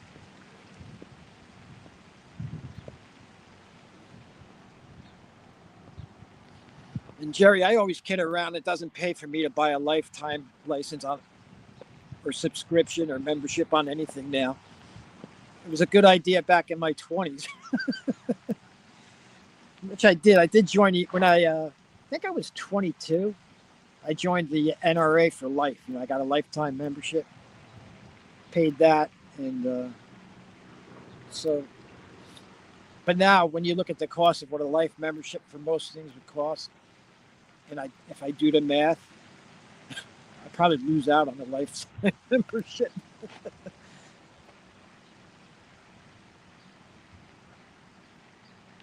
Well, 700 is not bad, considering, like you were saying, it's $50 a year. Now, is there a certain age to that, Jerry? Like, if you're, say, 30, can you get that license at that price? If so, that's a no-brainer. It really is.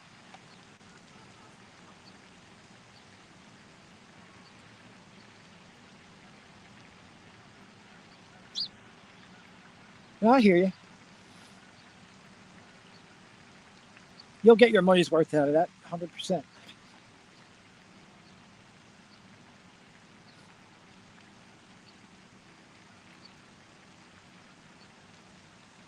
Somehow, Jerry, I'm about to turn 60. I don't know how that happened. Part of me believes I can't even believe I can't believe I made it that far. Oh, it varies with age groups. Okay, that's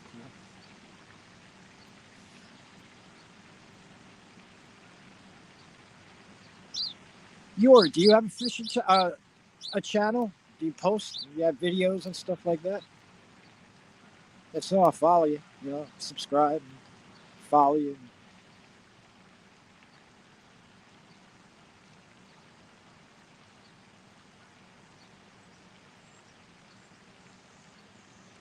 Oh no, yeah. I did that for years. I would just go on and watch, and then finally, I don't know. One day, I kind of messed around and made a channel, and it took me forever to attempt to go live. And my very first live, I wasn't involved in the community. I had no friends on YouTube, and I didn't know nothing about it. So I just, clicked live and fished for 4 hours without a single viewer, and except for one bot came in. But I didn't mind because I was just, I figured I was recording my fishing, and if I caught something big, it would be recorded. And then slowly I started learning about YouTube and came across like one or two people that were tied into this community of catfishing people. And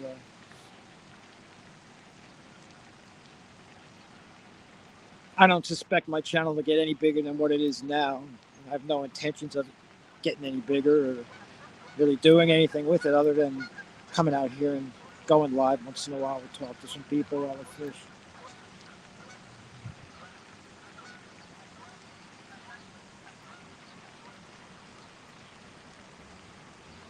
Who's making all that noise? What are you doing, half century? A guy like you living the nightlife, I'm surprised you're up this early, sir.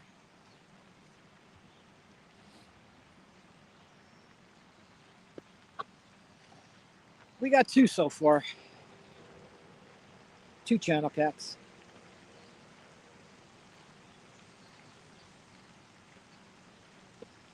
I had a bunch of bites, and then it kind of just died down the last 25 minutes or so.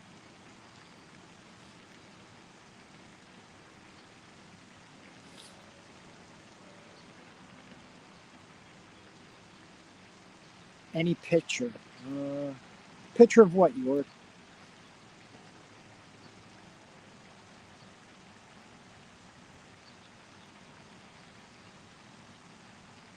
If you go on my YouTube, on my channel, there's some shorts of, some of the other fish that I, catch if I go somewhere.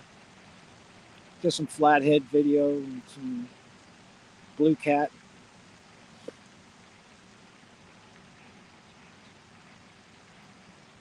And so there's some, some video there.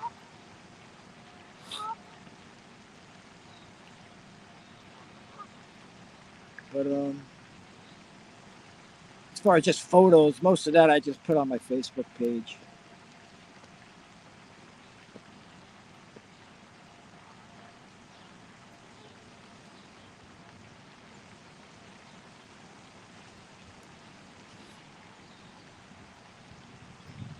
No, you're not asking too much questions. I just not sure what kind of like what you're asking. Like any picture. Uh, I'm on Instagram. I post some pictures on Instagram of my catfishing. But I don't think YouTube is just like video stuff. It's like shorts, video, shorts, and lives. So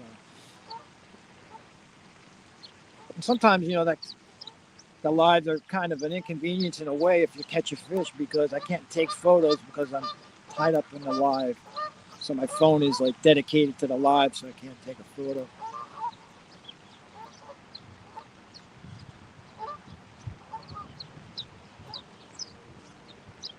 Half century, you fish anymore? And all that commercial fishing back in the day wear you out.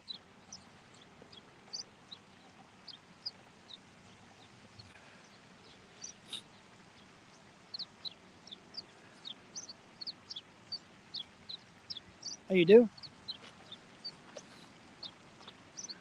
That's cool. Yeah, I find it hard to believe that anyone who's ever fished just stops fishing.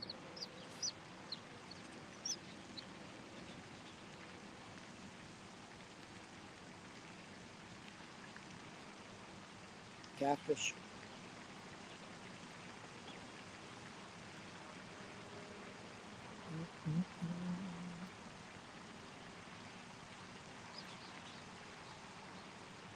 Would have been something back in the day when you were the commercial fisherman and had live streamed any of that would have been pretty sharp.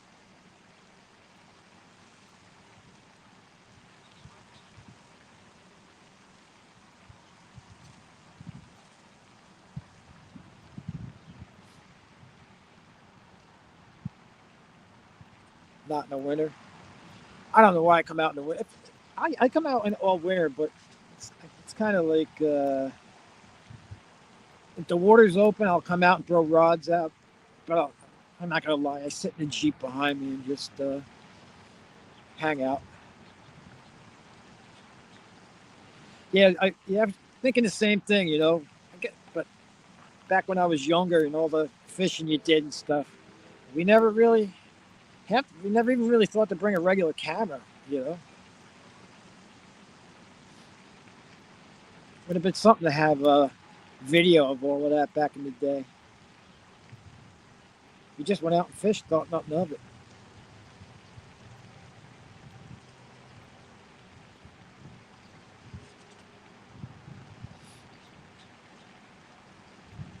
Like I get hooked on Deadliest Catch and stuff. I love watching that.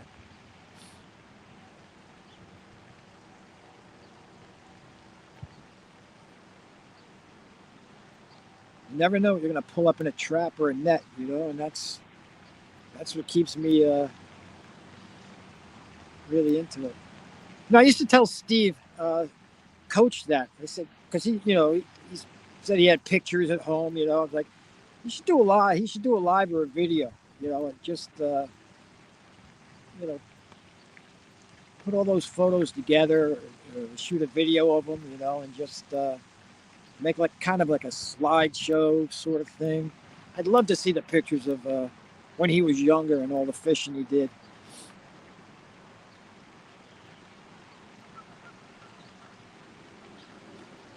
I had come across a photo of me catfishing when I was 19. And I put that next to a photo of me from like last week or so. It's on my Facebook page. Yeah, the two photos. It said 40 years in between. And it's the same size catfish. I made a joke. I was like, "You'd think the catfish would have grew in 40 years." What's up, J Dog? I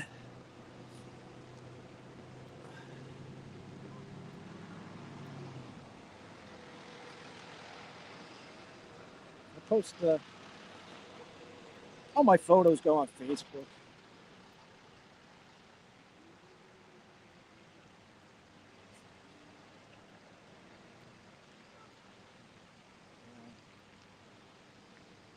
I guess J Dog, are you in the way of the storms too? Quiet down over there. I'm trying to do a live stream. Oh shit! I got them come after me. Whew. Geese. New Jersey's just one big goose hole. Yeah.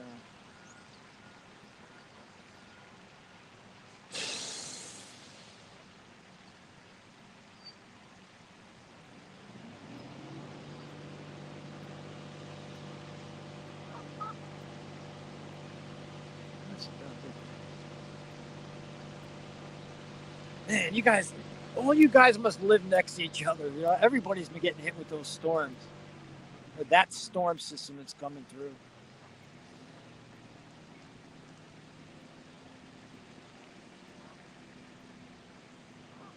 There was a polar bear earlier this morning when I first went live. So he was dealing with it. And then Chad, the other Chad, feels the water. He was dealing with that storm system. And just about Jody also.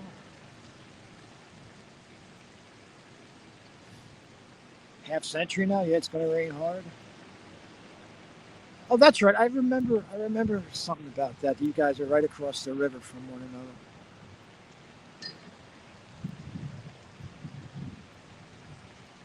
We're just due to get a bunch of rain tomorrow night from it, I guess. I'm assuming it's the same front.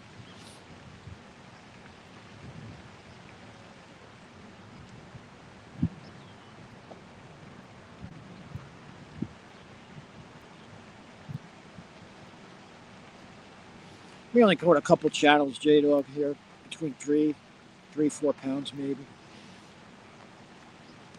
Then it kind of died down.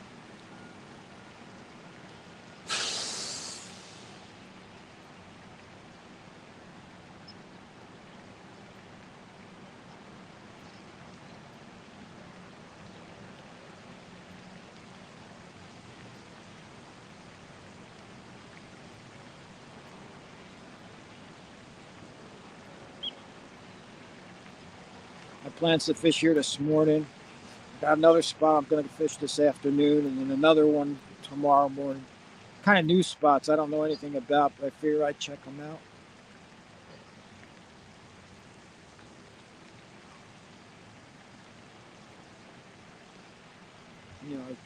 When I'm bored, this past winter when we were all iced in, I would just bring up Google Maps and just look for anything that had water.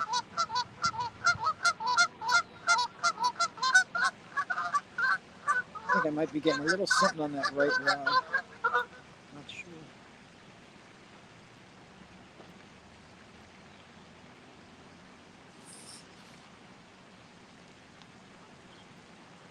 Yeah, I'll go to Google Maps like everybody else, and you kind of look around, do some drive-bys, check it out. There's one place I found. It's probably about 15 minutes from my house. I saw the state stocked it with channel cats last fall for the first time, and they put all 30 inchers in there supposedly. That was like leftover broadstock, and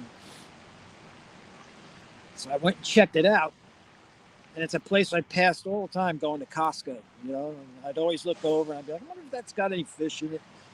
Well, supposedly they put some in, but they've never stocked it before that. And it's kind of like a semi-urban area, so I don't know if the fish are even still in there. You know, if the locals didn't, catch and eat. You know, so, but I did walk around it. The last 2 days, actually, I went. There's a kind of a path around it, so I kind of went for a little jog around that a couple times while I was checking it out. And I did see a couple of floating bullheads here and there from the, I guess, winter fatality. So, but I really don't have any interest in bullheads other than bait.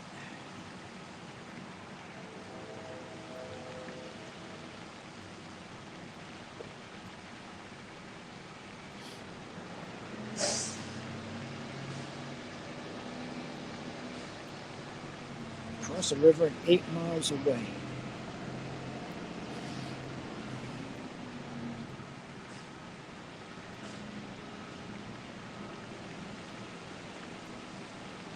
You guys get together and fish together, or is it just one of those things you live real close and just never make it happen?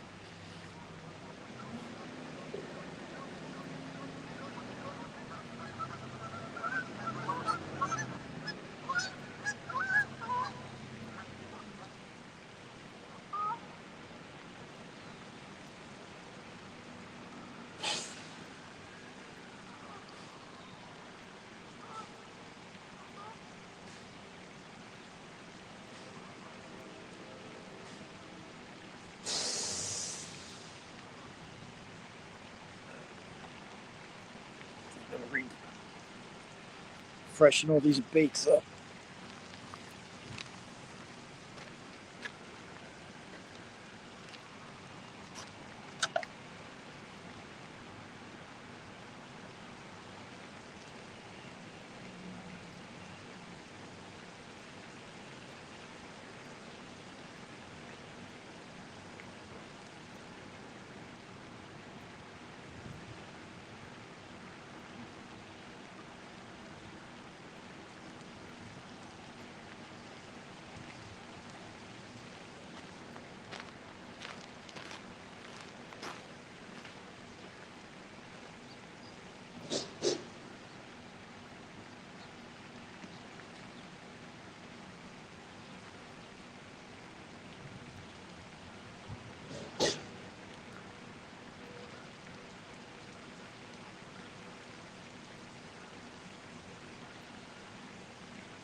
Alrighty. A little fresh bait.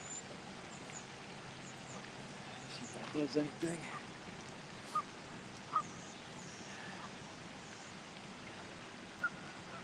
Uh,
oh man.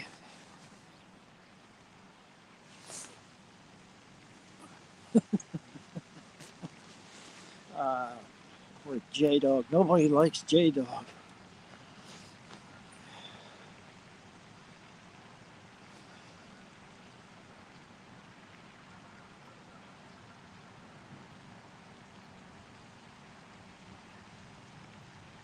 Yeah, everybody loves J Dog. I love his river.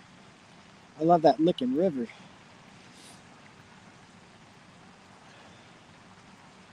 Never seen it in person, but I just like when he's out there fishing it. I like the looks of that.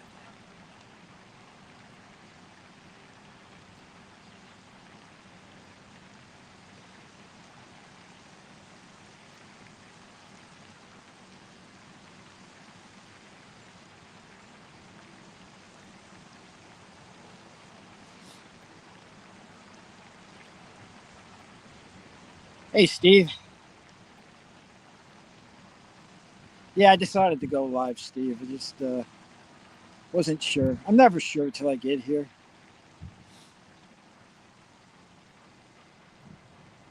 We got two earlier on, maybe a half hour in, and about 45 minutes into the stream. Missed a few. It's kind of slowed down though.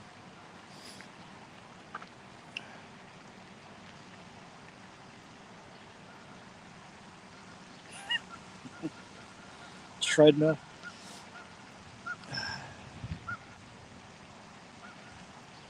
I don't know how much entertaining it'll be.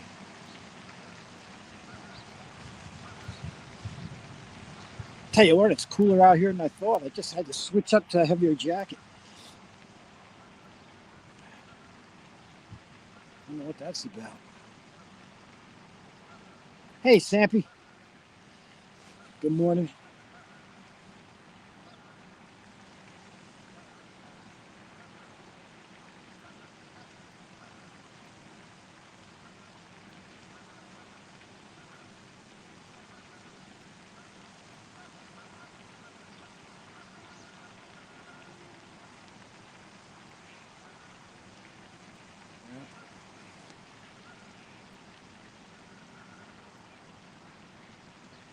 Wow, that's pretty low. Only a block away. Did you have cake, J Dog? You know, like some Entenmann's or something? Because usually, if my mom ever wanted company, we always had one of those Entenmann cakes and some Sanka.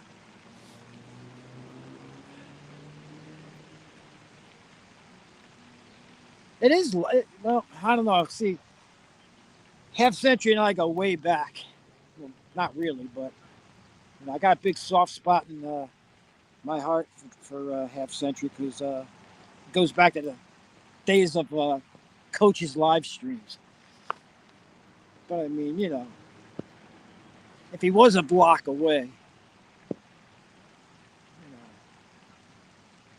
that-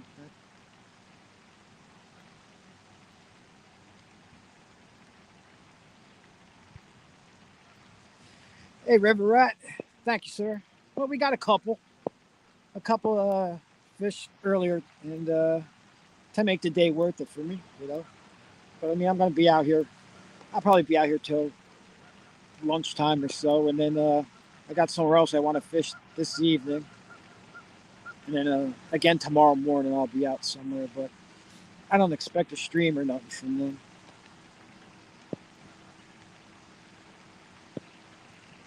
I used to like him, but he's dead to me now. J Dog, I wish my wife was in here because that's my saying right there, 100%. I'm like, you're dead to me, and when you're dead to me, you're dead to me. I mean, there's no coming back from that. And if we're ever in the house or something, and something's being said, and I tell my wife, you know what? They're blanking dead to me. She knows. And I'm not proud to say it, but I have a sister like that. That you know I use that terminology.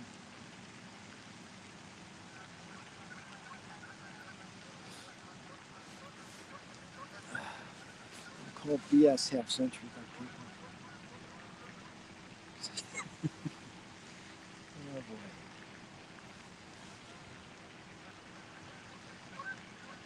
You guys are like the Hatfields and McCoys. You guys like shoot at each other from across the river. Maybe lobbing, throwing skipjacks at each other in a potato gun.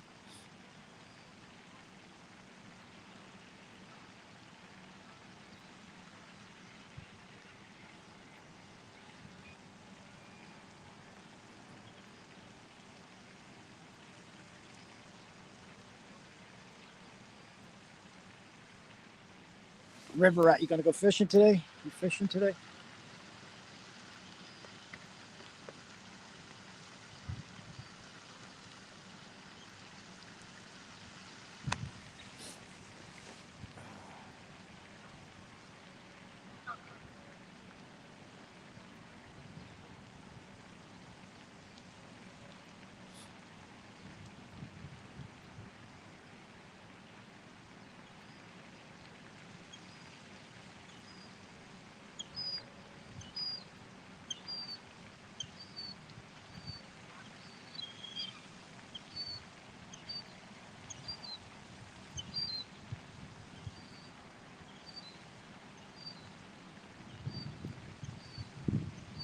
Oh, look at that, J Dog.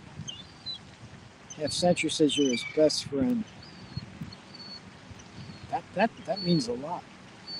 I don't even I don't even have a friend, much less a best friend. Man, you're all right, Half Century.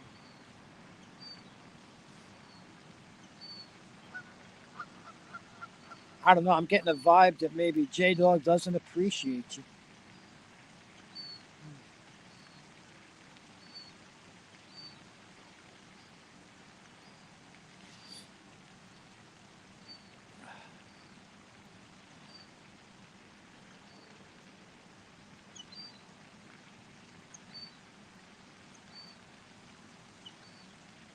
This is terrible.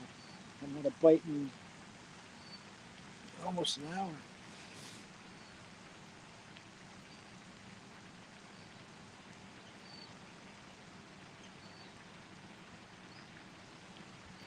Oh, try not to laugh. What do you mean, misplaced? Are you sick today? Not feeling good? I mean, if you're not feeling good and you stopped in here, I owe you much thanks. Or maybe coming in here got you. Oh, you're sick, huh? Hope you feel better. I always say that you work all week and you're sick for the weekend, that you should get 2 more days off the following week. But that's why I'm not managing.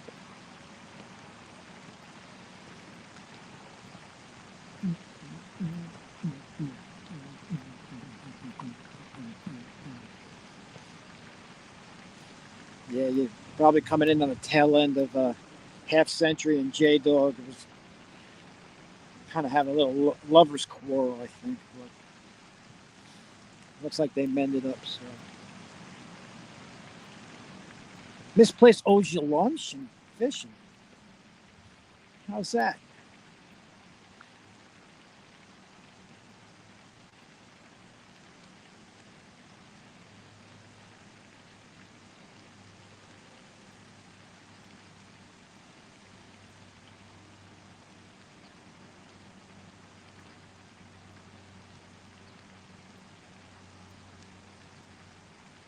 You know, the poor girl's sick, Half Century. You got to bring up that she owes you stuff.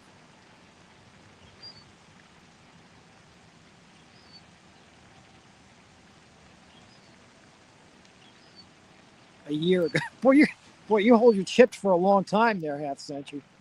A year ago.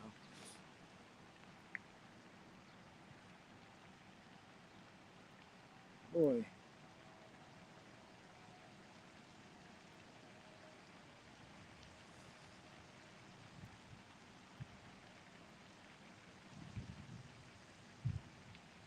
Geez, you hold promises longer than I hold grudges.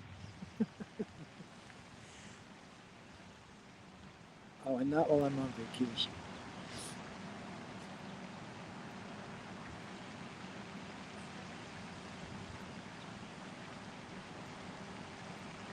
I believe that, Half Century, 100%.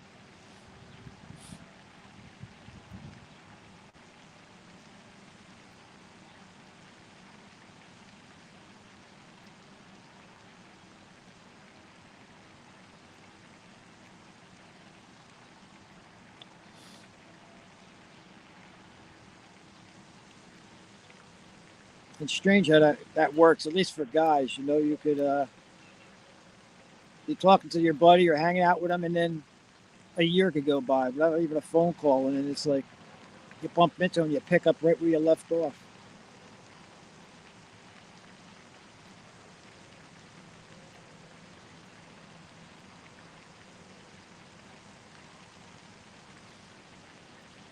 And everyone likes you, Half Century.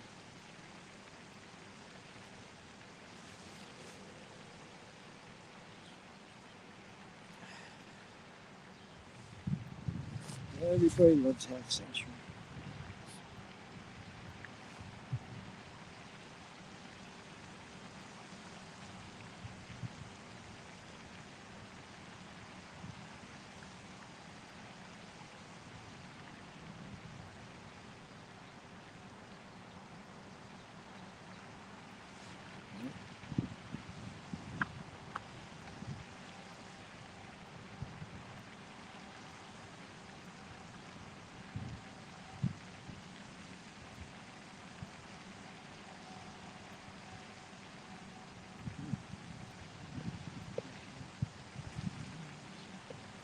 I probably have a few enemies, unbeknownst to me.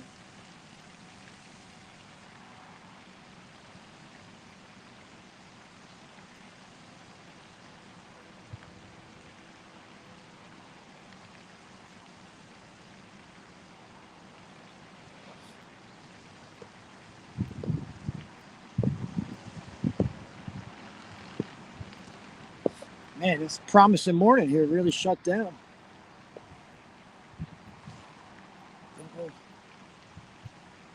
Oh, we'll tap on the right pole. Buckle up there, Half Century. I got to strap into the hit chair. It's going to be big.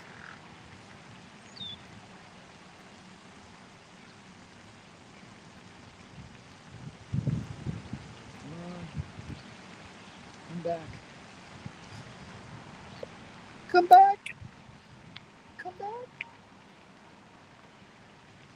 Come back.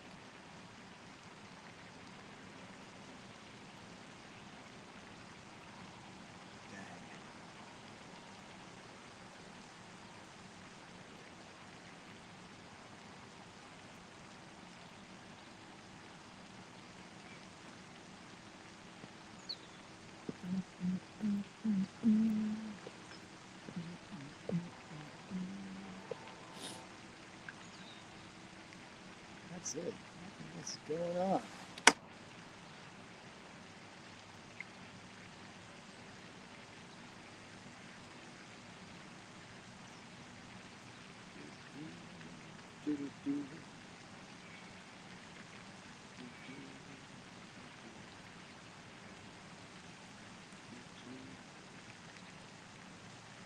Where's that John Parker? He's probably sleeping in. He was out chasing eels or killing eels yesterday.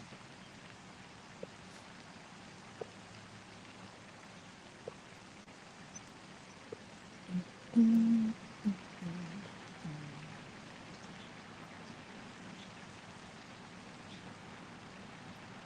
on, fish.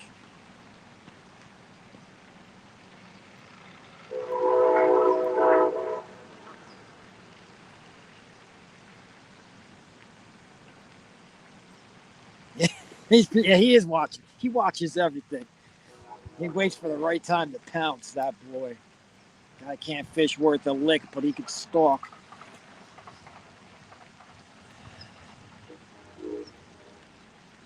I'm going to get down there this year and fish with him.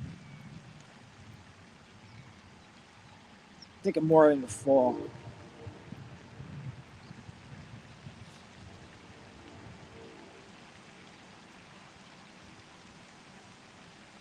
Oh, you're welcome, Yord.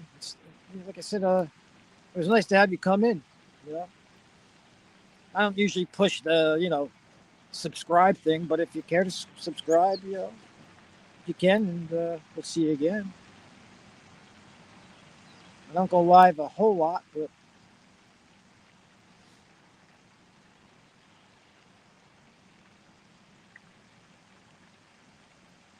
Rhonda. Who's Rhonda? Half Century. Rhonda.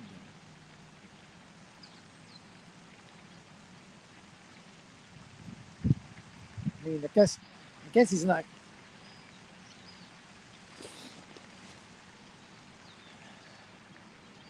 Just push. Yeah,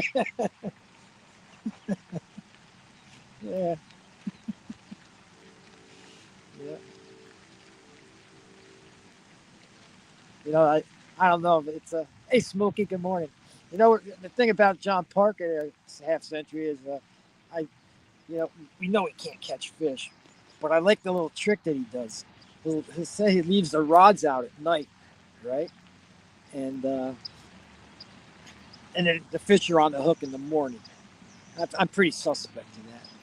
I'm thinking the camera goes off. He goes out there and throws a few fish on the end of the line, and just pulls them up in the morning. Yeah, I wouldn't doubt it. He's trying to add another one of those another medal to his repertoire. He wants to be bank angler of the year over there on Tranter Creek. So I'm on to him though. He knows it too. He knows. What's up, Lisa? Lisa, we went live early today. Wasn't planning on it, but I did. And caught a couple fish earlier. But it's been pretty dead now. Actually, I thought I was going to end this about 40 minutes ago, but it's still rolling. Warren, good morning.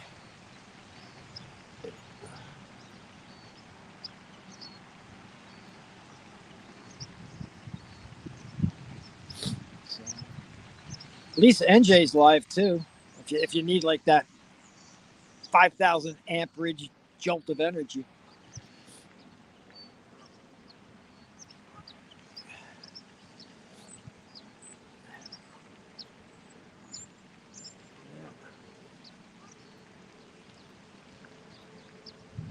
He finally got on a couple carp yesterday. He finally turned on where he's fishing.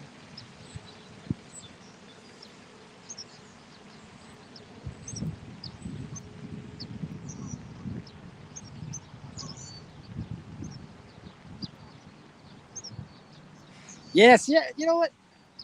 It's funny. I just recently switched Smokey to all Mad Cat and Baitcaster conventional reels. I wanted to. Yes, Lisa Elliott. Yes, good morning. Yeah, we had a couple early on, but it's kind of died down. Just my luck. I started it live early before everyone woke up and caught the fish then, but it's about a half hour in and 45 minutes into the live. But Smokey, getting back, yeah, I switched from spinning rods all to casting, and I went with the Mad Cat rods, and these are the medium lights. It's the last when I got in touch with him to buy rods, he said that they didn't make the medium lights anymore, and but he did have a few, and he said we have this Gold Rush one. He goes, and don't worry, he says everyone who sees it will know exactly what it is. I was like, whatever, it's medium light. I was just looking for medium light rods, and so I got the rods, and yeah, everyone spots that rod. Now, I don't know if I should. You begin to wonder, should I fish it, or should I kind of semi-retire it already, even though it's brand new?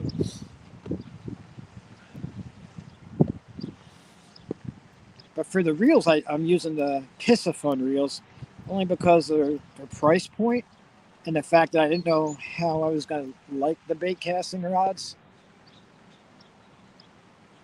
And but actually, I like them a lot. I should have switched over a long, long time ago. Those are medium heavies it's got for sale. They're Gold Rushes.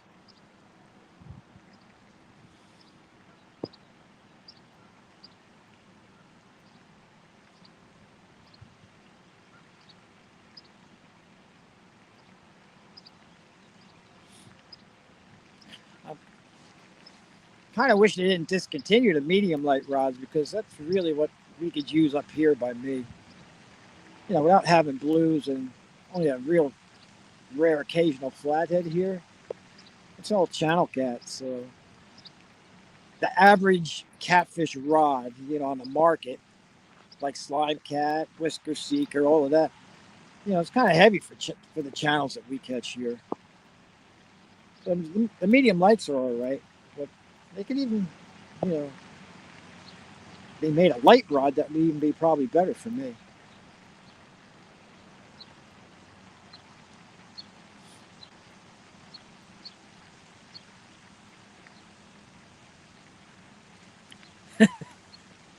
Yep, good old Lisa. You always know Lisa's in. She's going to start trouble.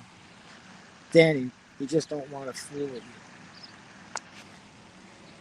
Maybe he wants a Bitcoin, Smokey.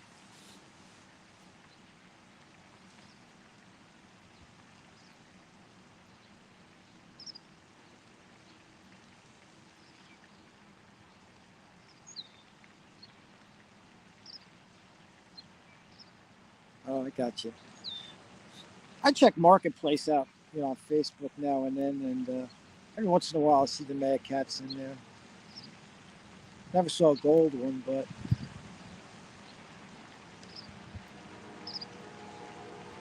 I like the rods. I mean, for a while there, I was a big stuck on cork. I always wanted cork handles, and actually now I'm getting used to the whatever this is, EVA foam, whatever they make these rods out of. So I have a couple of Big Cat Fever rods that are cork, but they're medium heavy, so I use those for the flatheads.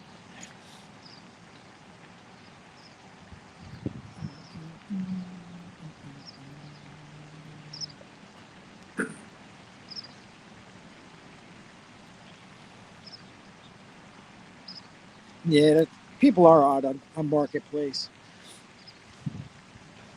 When I had my hip replaced a couple years ago, I was just home bored. I started, middle rod. That was like the first thing that happened all day, all morning. Hopefully it comes back around. I got bored was sitting home. I couldn't drive anywhere, so I just started going through things. I sold a lot of fishing gear from back when I used to do a lot of trout fishing on my boat, trolling, downriggers, and all of that. So I sold a lot of that stuff, and most of the people were pretty good, but some people were just really strange.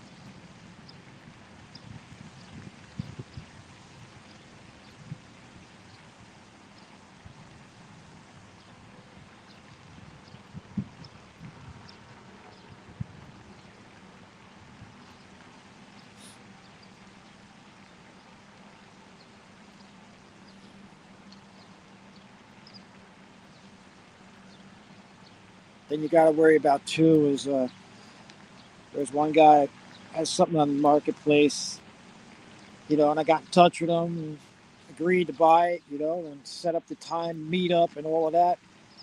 And I took a half a day off work, driving up there, and all of a sudden I get this message saying he had a better offer for it, an offer he couldn't refuse, and that was it. So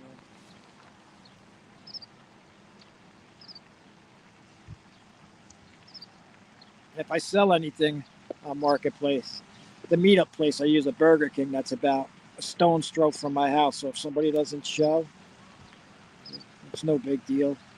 I could basically see my house from there.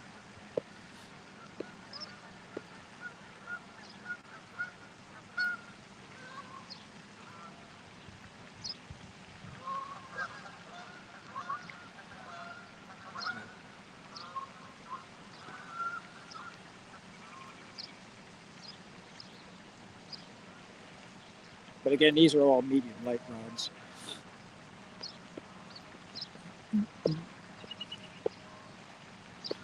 Oh, my bride just entered. Hello there, Jeanette. How are you this morning? We got too early on, but really haven't done anything since. You missed my belly aching about breakfast. I stopped at that Wawa over there before you get on the turnpike this morning. There's not another soul in the place. I'm like, you know what? I was getting a coffee because the Dunkin' Donuts doesn't open until 5, so they were closed when I went by.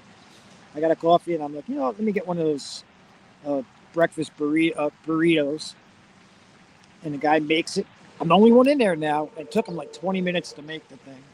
And I'm like, tick tock, tick tock, tick tock, tick tock. And finally it's done. And then, oh, stupid me, I want to pay cash. That was another snafu. Somebody had to actually come out of the back room and open up a cash register because I didn't want to use my card. So now I'm happy. I got my little food. I got my hot sauce out. Driving down the road, I get on the turnpike and I grab for the sandwich. It's ice cold. I don't even know if he ever put it in the oven. So.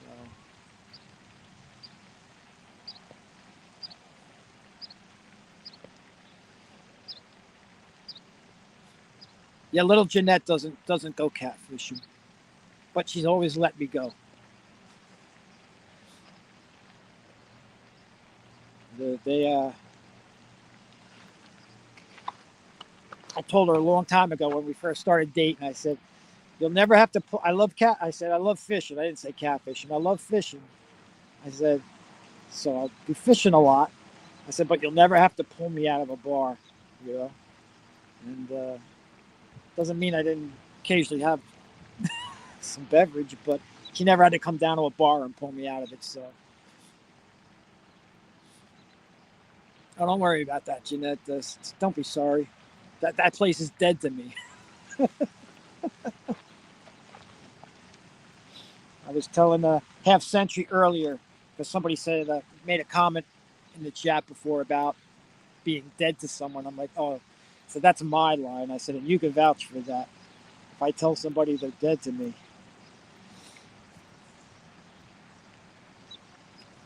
dead. That's it. Dead.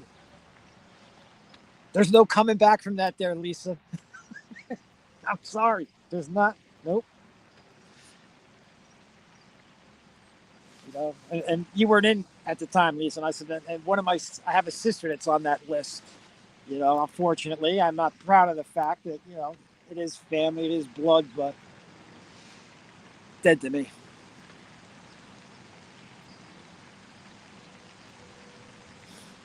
So, now that people are actually in here, I wish I would catch a fish. But polar bear will vouch for me, burrito. Polar bear came in. We caught a couple. That was it. I know Half Century. I'm trying to be nice. Half Century.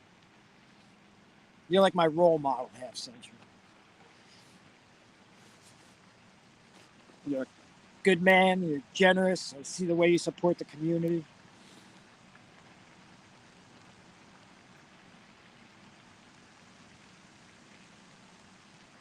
I still say you should write a book. You should write a book about your commercial years.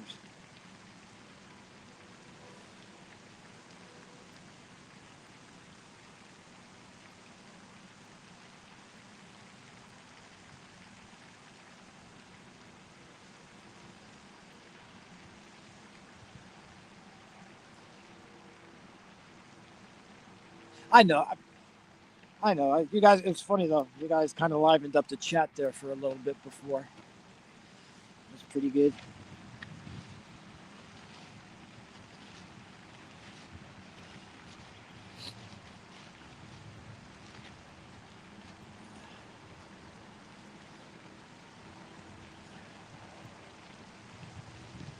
Yeah.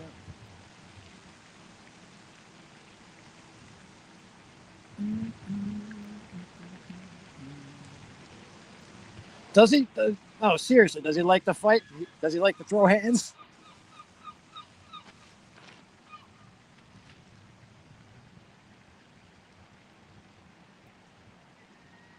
He looks like the kind of guy who would love to throw a sinker over the bow of your boat if you got too close, right?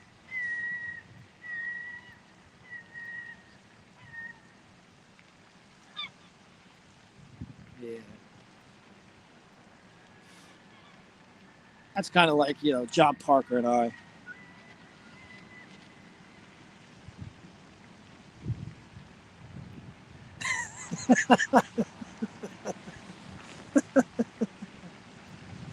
Lisa, I think he might even have a shirt like that. Come to think of it. You want to go? Oh, no. He comes in the chat all the time like that. And he goes, I see him come in the chat like J Dog in the house. Who wants to go?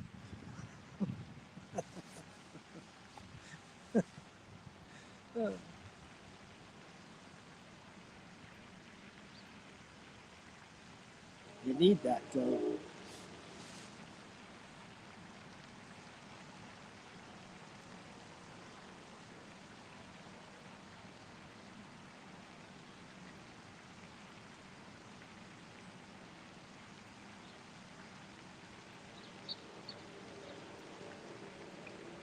How come you didn't make it, Lise?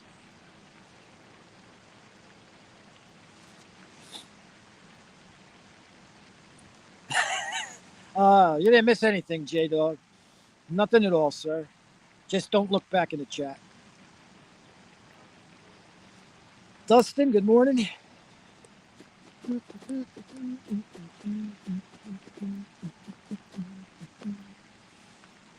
morning, good morning, good morning. Dustin. Come on, Dustin, bring us a fish. Slow down a lot. I need somebody to give us some luck. I have a funny feeling what it was. We were catching fish early on, and I bet you that John Parker start lurking the channel. He's probably back in there somewhere. Yep. Just giggling. He's got that there bad juju doll with pins in it, sticking it in.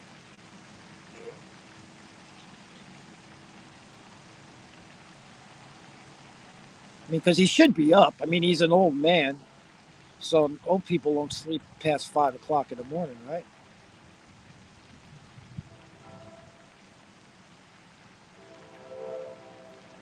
Yeah, you're fishing fish. I don't know. That's never worked for me.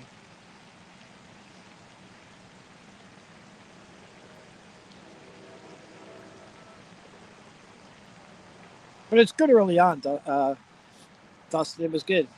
We got two, and then had a lot of hits, promises, and then it just died down. I'm like you, half century. I sleep very lightly. I'll go to bed, but I'll be up a couple times through the night.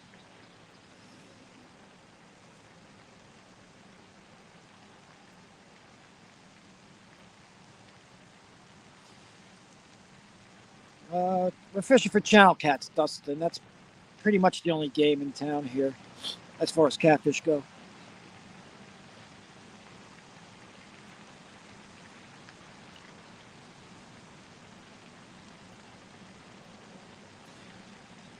Yeah, Ward. I noticed he posted something. Like when I woke up this morning at like 4, he had posted something like 2 hours before. So I know he's a night owl.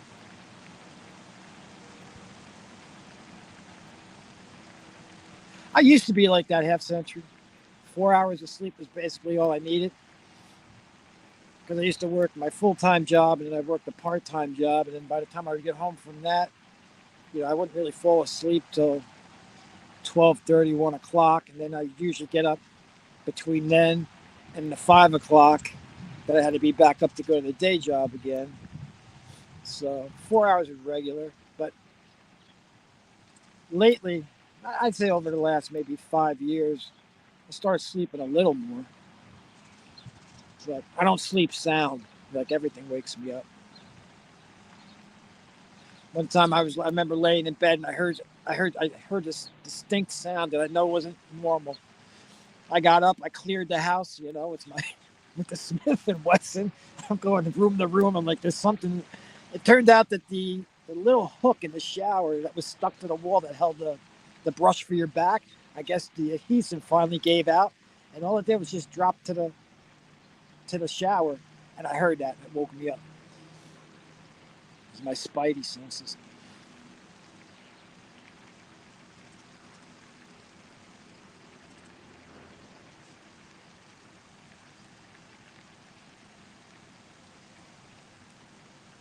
For bait, I'm using eel, I'm using shrimp, and I have a little bit of bacon too.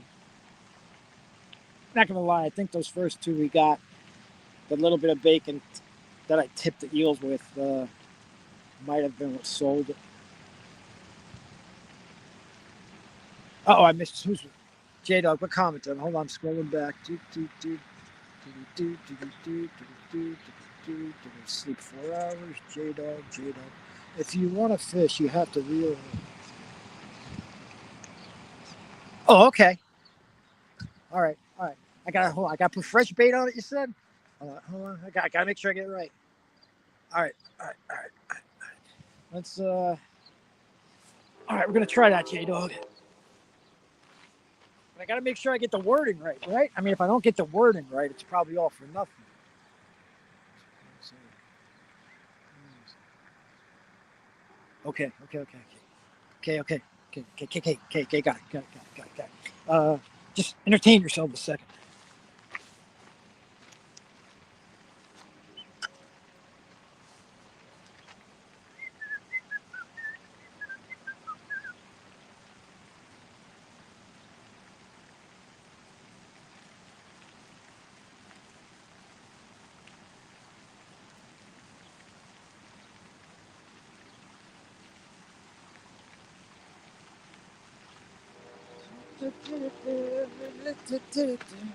Let's see something here.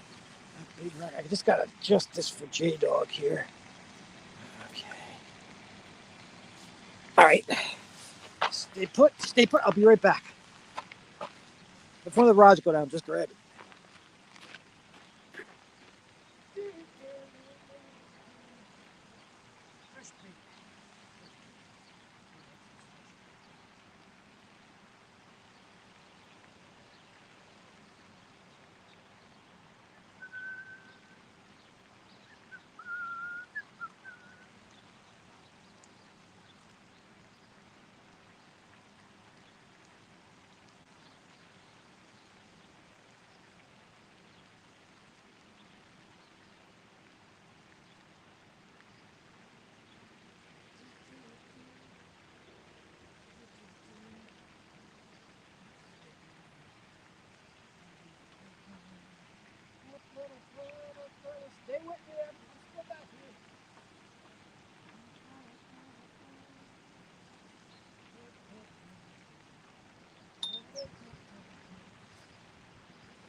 This is for J-Dog!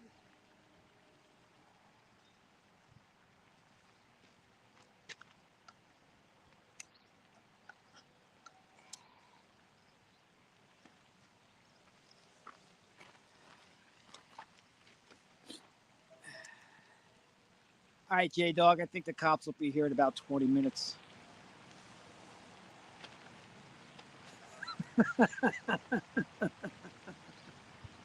I think it's still echoing off these warehouses quarter block away.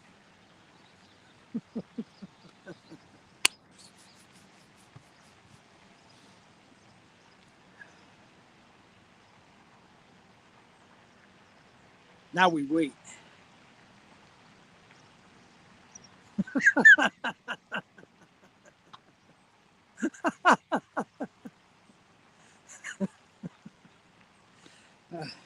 This afternoon, I'm going to have to clear. I won't be fishing, just so you know. I'm getting an I Love J-Dog tattoo on my forearm. You and me both, J-Dog. If that works. I tell you what, though, it must have been that positive energy. I think I sent that thing almost to the other side of the lake. Oh, yeah. How long does it usually take, J-Dog? I don't like the way it's too tight. Hold on.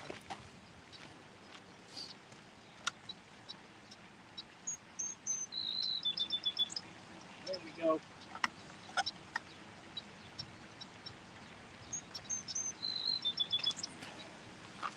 I don't like the line super tight. I like just a little slack.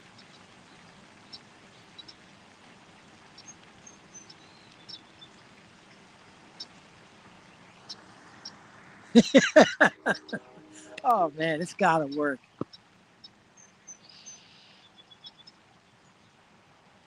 It's gotta work.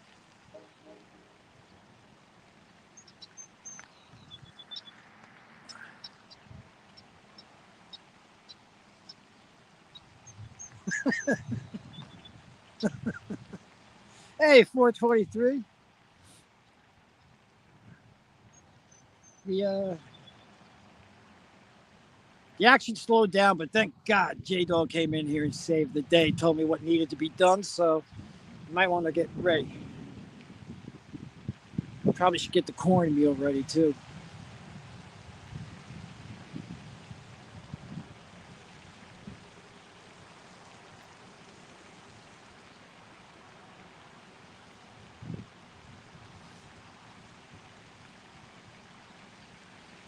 Might have to make a short out of that one, huh?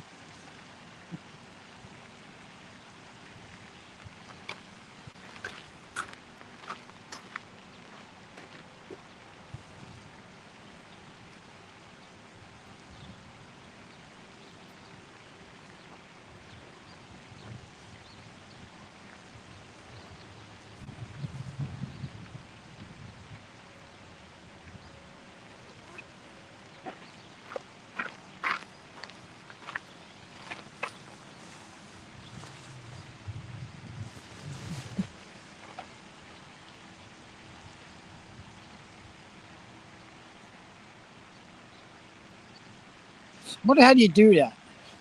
How do you grab something out of a live like that? You know, I might not be 800 you want to go. I should get a couple business cards made up that way. That'd be awesome. You want to go, bro?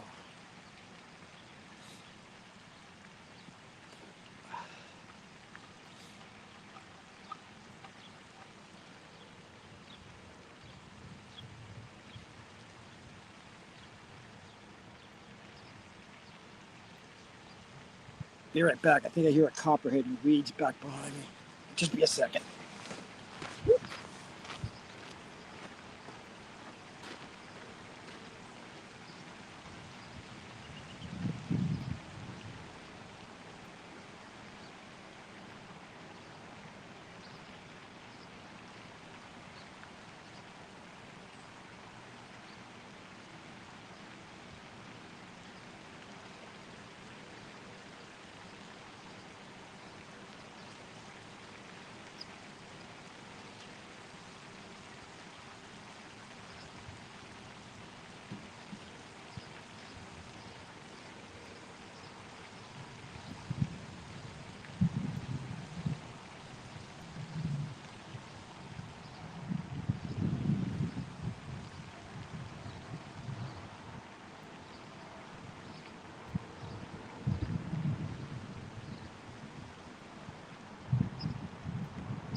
Oh, it's just a garter snake.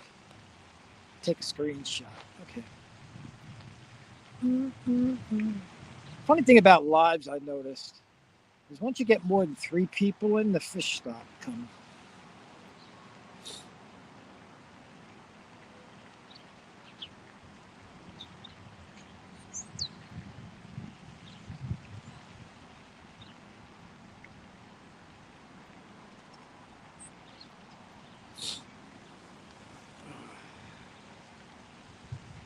Come on, J-Dog. Make it happen.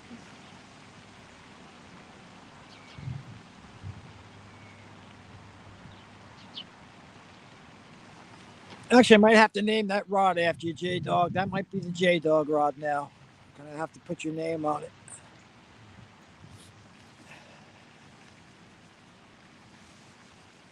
Taking the J-Dog out.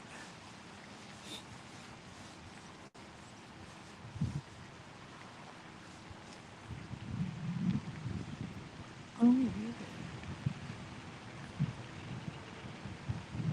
tell you what, once the trees in the background green up, it'll be easy to see the rod tips.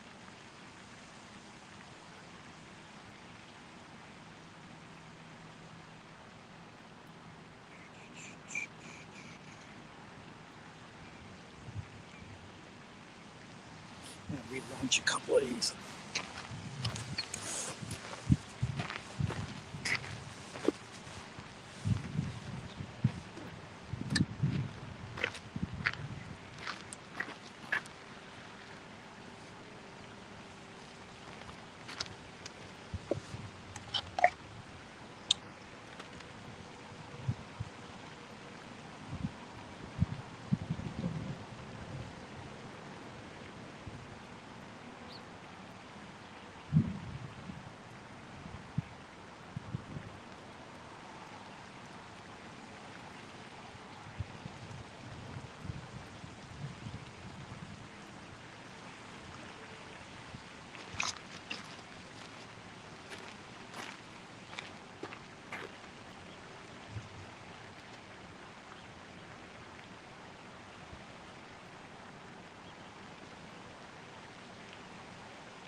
All right. Boom, boom, boom.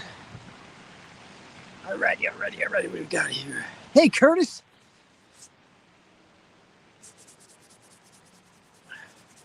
Curtis. Good morning.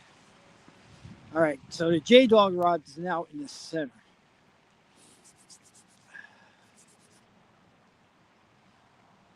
Keeping it real. Yes, early on. Within the first hour of the stream, really. Couple channels, and then it whittled down to just a few bites, and it's been pretty dead since. But that all changed because the J-Dog rod is out there.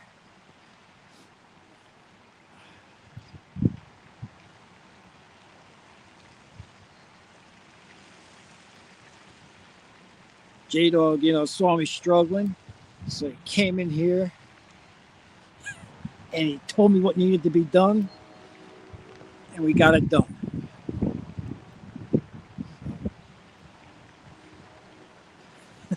I don't think I'm going to break the internet.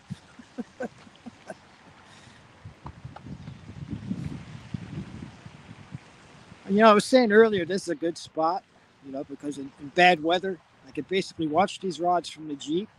There's also about 50 feet away from me, because I'm behind like a warehouse, there's a porta-john, so those needs are met.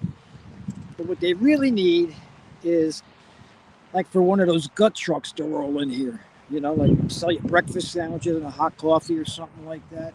Then that would bring this place to be like the all-time best spot. I mean, who cares if the fish are here or not? If you got those three things, you really don't need fish. So, hey, Retired Rick. Good morning, sir. Good morning. Good morning.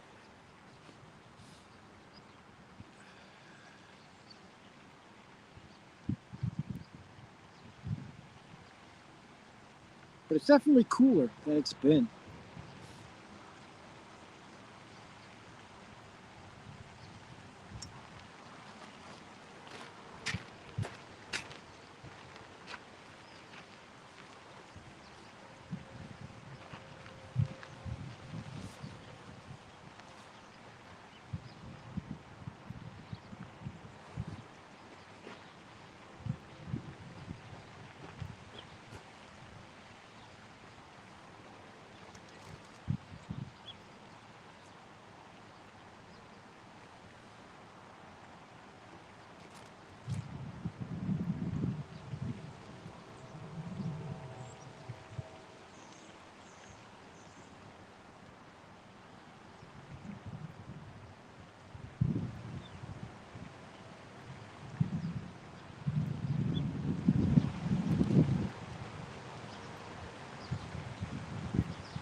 Whew.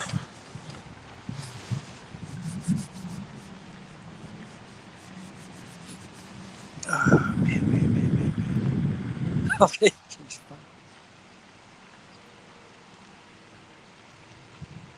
All right, I'll do that. I think we're friends on Facebook, right? I believe so. Yep. And J-Dog, if you want, feel free to grab that clip and use it for the J-Dog, I Love J-Dog fan club.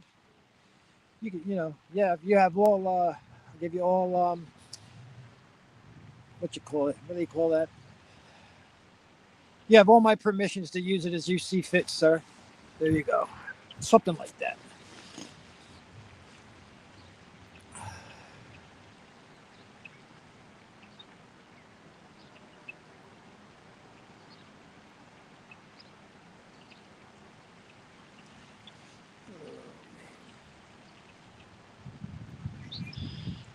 Use coffee.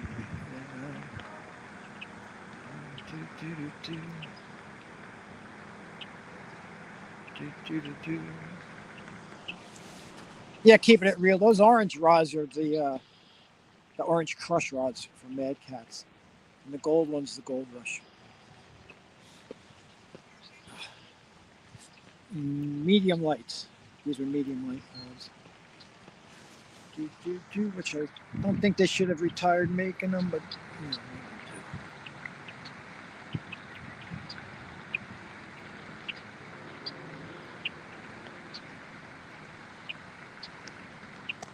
I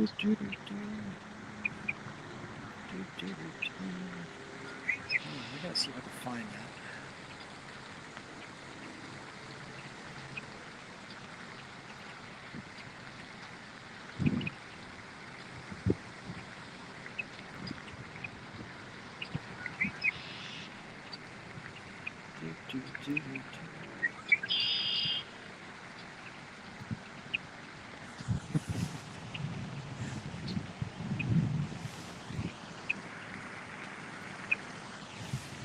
There you go, Lisa.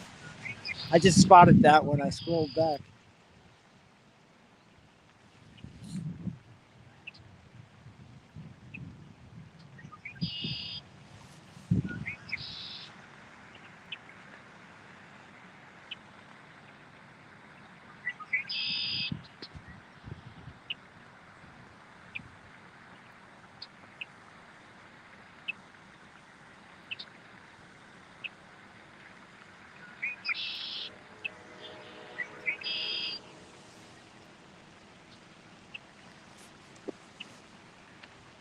That's right. Oh, here you go.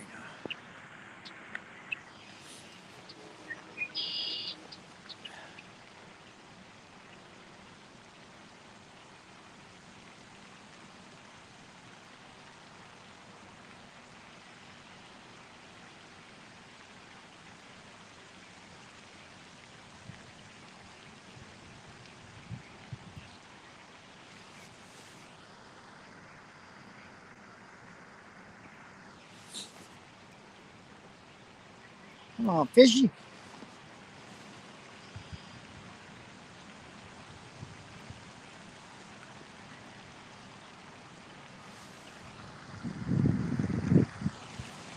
See, when the fishing slows like this, I often wonder. I'm like, man, is there something more productive I could be doing with my time right now? And then that thought quickly escapes my mind, and I don't. Because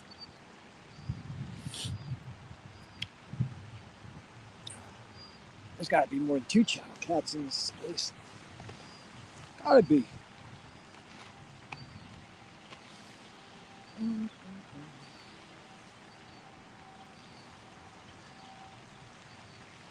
There's still not another soul around this place.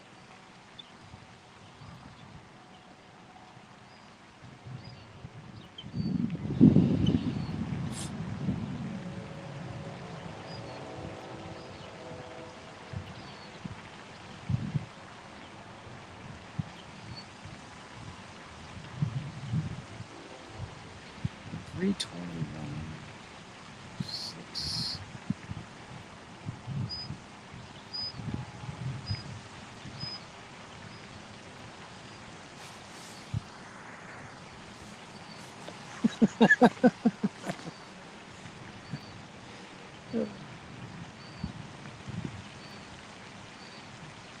Oh man, that's that. Hold on, everything. Hold. I know why we haven't. Why the fishing slowed down. Hold on, everybody. Here it is. Thanks. You know, we were catching fish in the morning. We had good solid bites, and I had a feeling, but here we go. Good morning, Mr. Parker. Boy, what did you have to come in here for and ruin a good thing? We was catching fish. We was telling stories. We was having a good time, and then all of a sudden, and it's in the comments. It's in the chat back there. It's back there. I suspected you were watching because everything kind of stopped. You haven't had a bite, nothing. And I got good quality bait out there. I mean, I'm not talking about, just any bait I just grabbed. This is a lot of thought went into the bait today. And like I said, they wanted it. We were catching them up. If you check with Polar Bear, he was here. And I said it. I said, boy, I'm like, something's not right. Something's not right. I said, I bet you that John Parker is watching. He's lurking. He's putting the bad juju on me. Sure enough. I might as well just wrap it up now. Might as well go home and clean the shed or something. Golly, boy. Don't you have an eel to go drowned or something, sir? I know, J Dog. All that for nothing. I don't know. I don't know. No truer words are spoken in that line right there.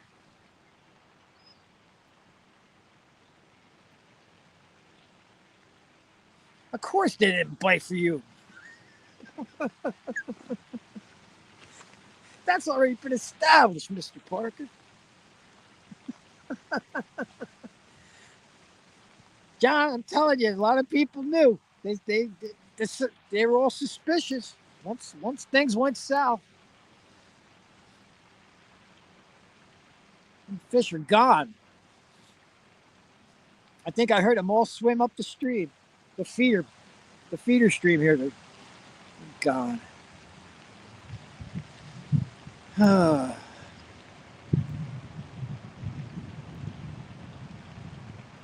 All kidding aside, John. Good morning, sir.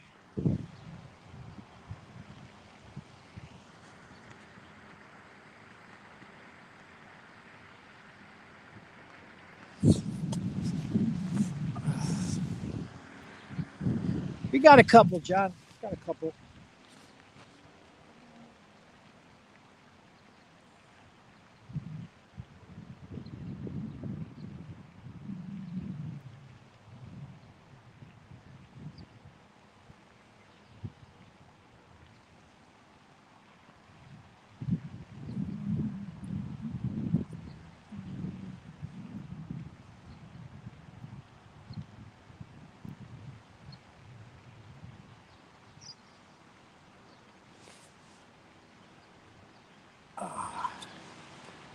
Well, I guess now that you know, we know we're not going to get any hookups now, I probably won't be getting that bait towel from J Dog. We're so close. So close.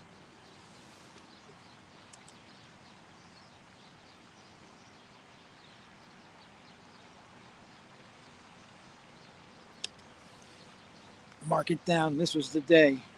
John Parker cost me a bait towel from the one and only J Dog and a sticker. Yep.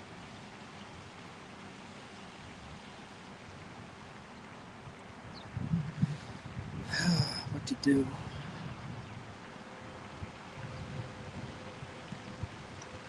Sitting out here fishing with a horse with no name. Yep. That's my rod horse, but it has no name. So I've been calling it a horse with no name. But I got to come up with a name for the horse.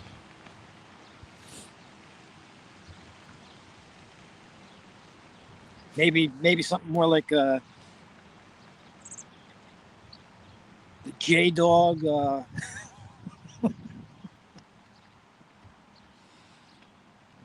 J Dog something. Good name.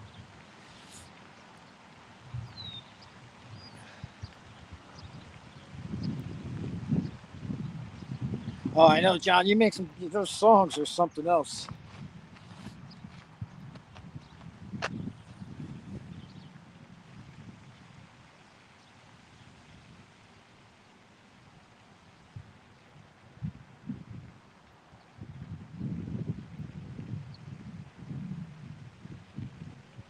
Tell you, fishing. I mean, the bite has really dropped off. I wonder if it could be from the rain coming in, because the weather has changed since I've been here.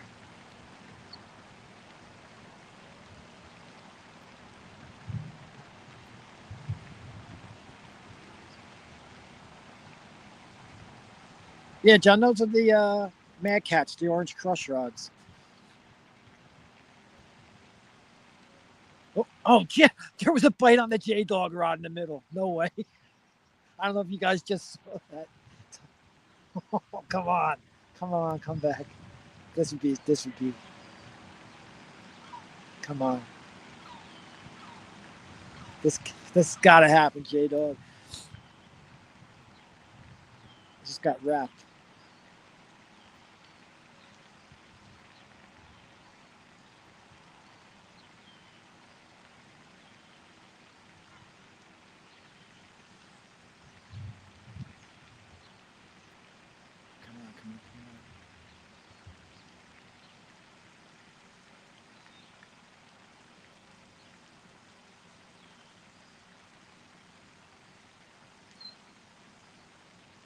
Yeah.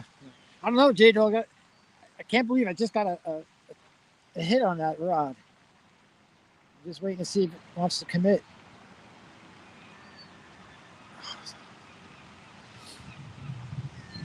Ruining my fish. My God.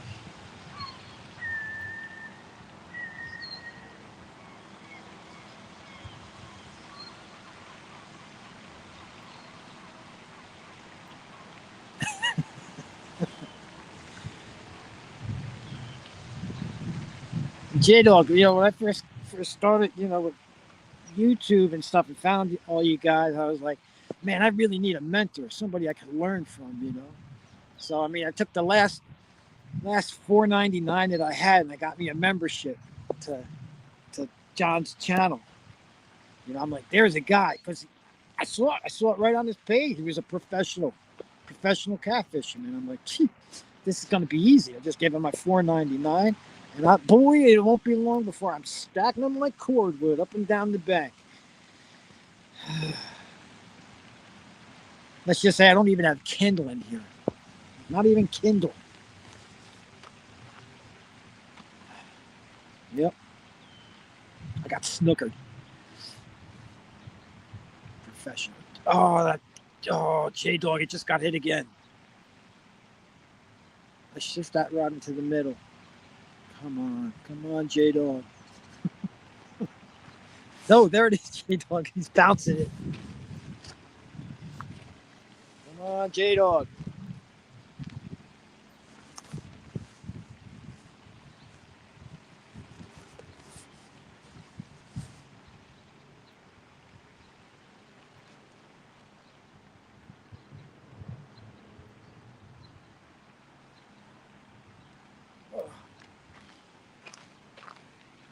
Now, I know that's not a turtle. The turtles really aren't active yet here. So there's something out there messing with it.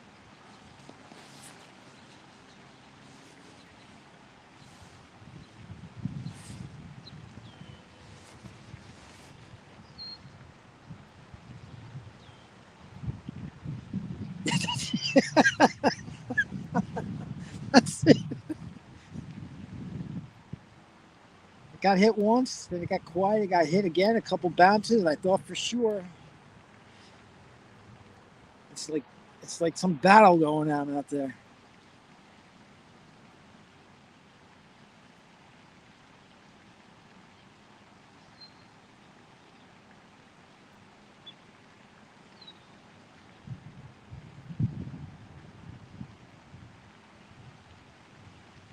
Come on.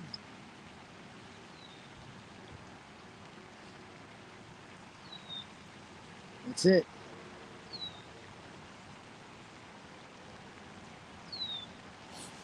I wish that rod tip would show up just a little better though. Because there's oh, it just popped again. I don't think that would be a turtle. It's kind of weird.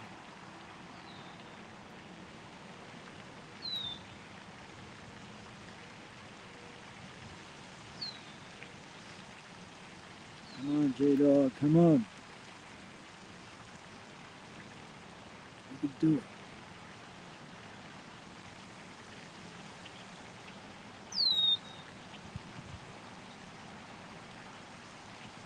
I don't even want to touch that rod. All right, Dustin. Good luck with that flooring, huh? Hope it all works out.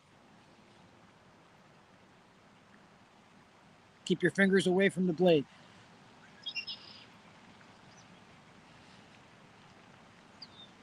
And thanks for coming in.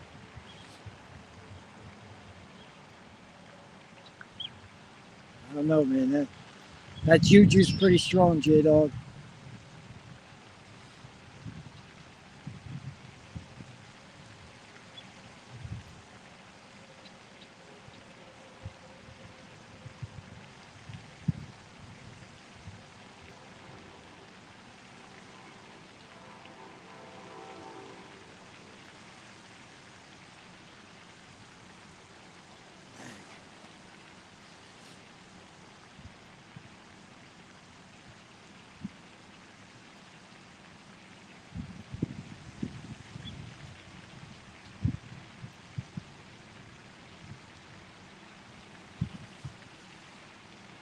Yeah, John, it's a good color combo. The orange crush. I like the white tips.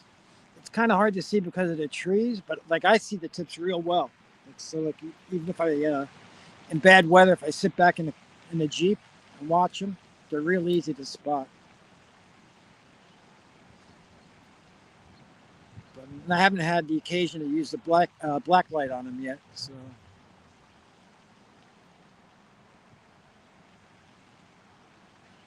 once I start doing switch back to more night fishing, I'll do that. John, I'm using eel, which is pretty normal eel. Oh, oh, oh, oh. J Dogs. J Dogs not going down without a fight. Come on.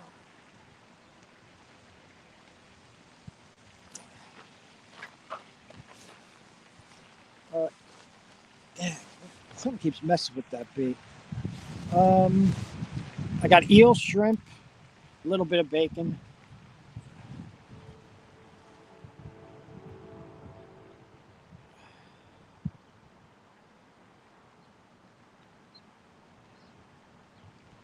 I know, J Dog. I know. I'm almost tempted to. I don't want to mess with it.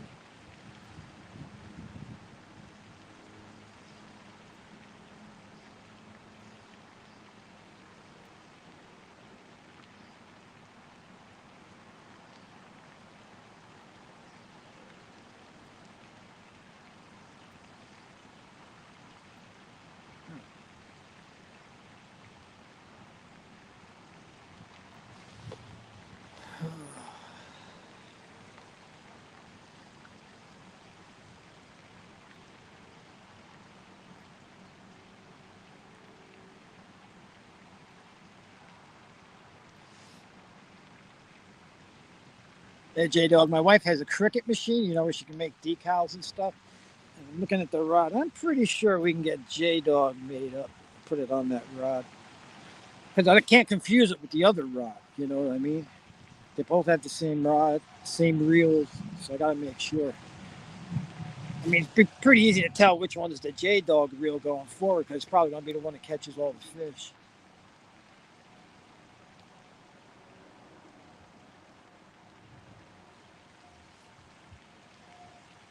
Not that I'm sucking up or anything like that, but I'm thinking I probably should have spent my $4.99 for a mentor somewhere else. Maybe.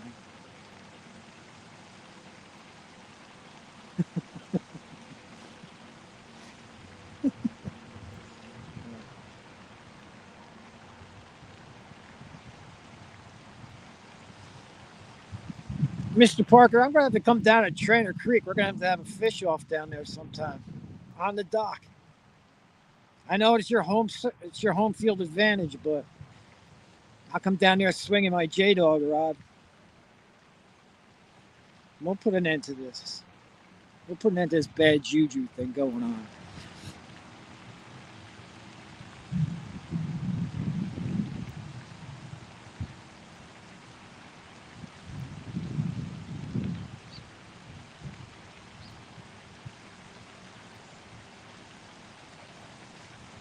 Now, what happens, J Dog, if I reel this back, the J Dog rod back in and resend it? Is that still counts, right?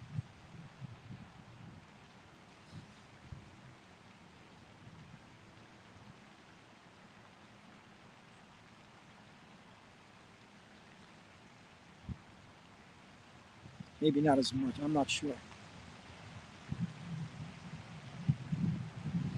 But I hate to be don't waste your time coming. Why do you say that, John? I see you catch some fish out of there. There's fish in them waters.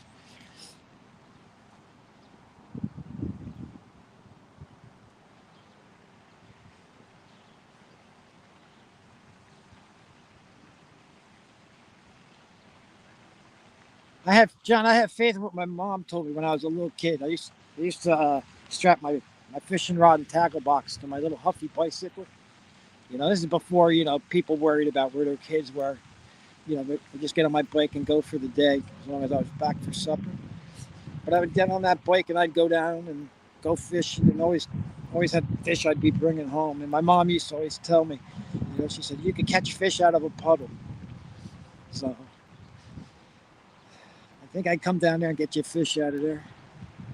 My fish may not be big, plentiful, like because it all relates to the water that I have, my fishery, but I can usually pull a fish out.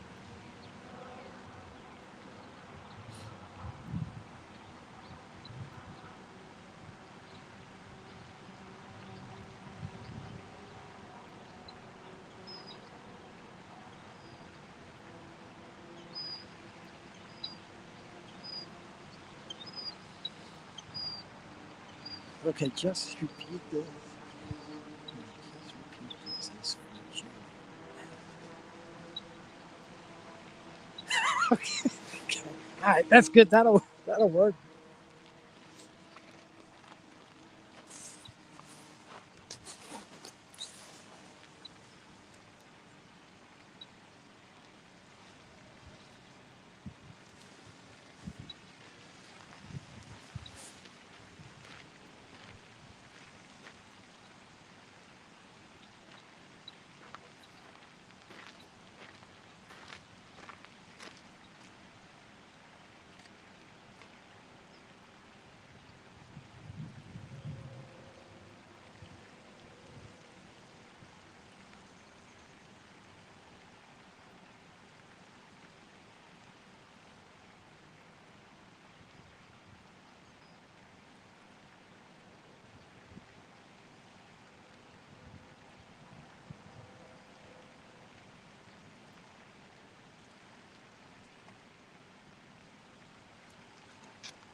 Neptune, free me from the John Parker bad juju. This is for J-Dog.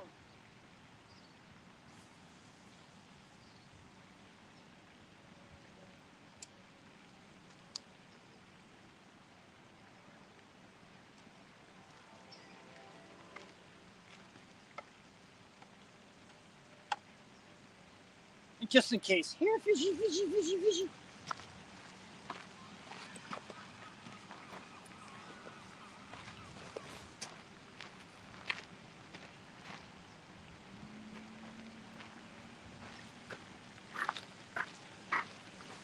All right.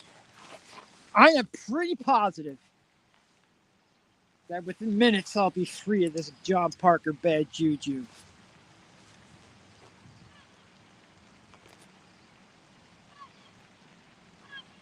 Oh no, this is gonna happen. The birds are circling. She can't go down with 2 barrels in her.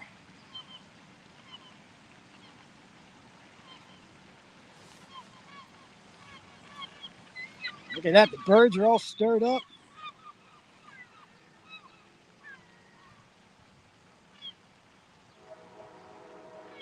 Oh, there's a lady over there walking her dog. She looks horrified.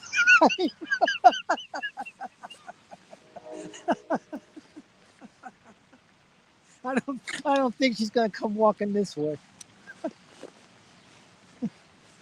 Have a nice afternoon.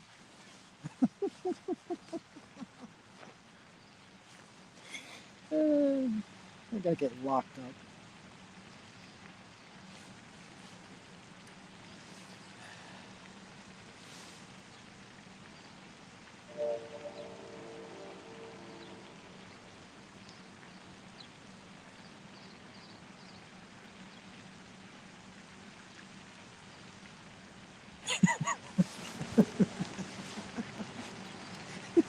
I hope I didn't stir them up enough, or they're gonna fly over my Jeep and take and paint cover it. This is pretty sad now, though. The bites really stopped. I'm still here. I can't believe there's 12 people watching this train wreck. There mustn't be anyone else live.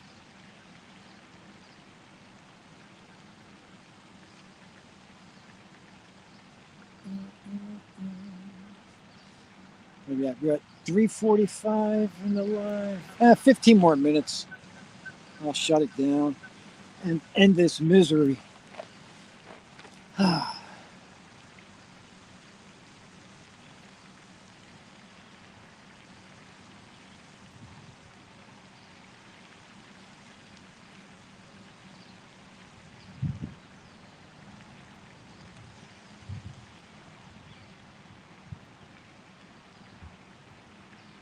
There's still bait on that rod, J-Dog, when I reeled it in. Wow.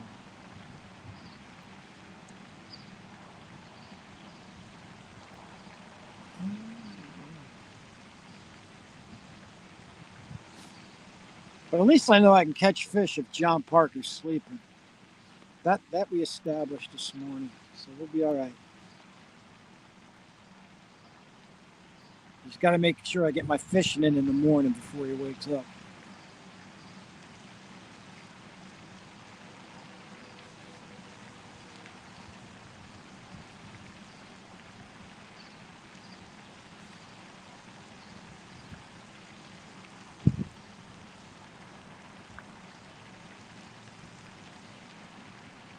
I mean, I asked Neptune to free me from the bad juju. It's got to work.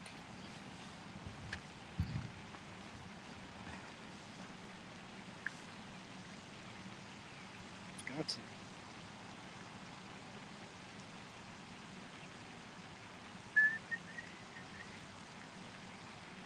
John, are you going to fish today? Or do you got the bad weather too?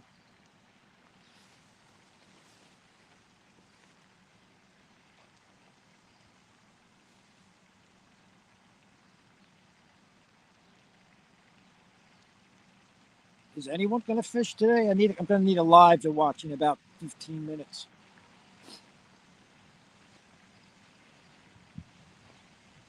Yeah.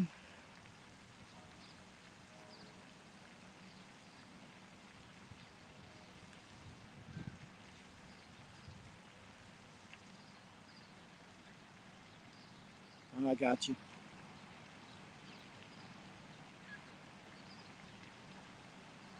Or the stripers real sporadic. Like you'll get a couple and then you don't have them for a bit. Like here, when the stripers move in, I mean, you got weeks worth of like action.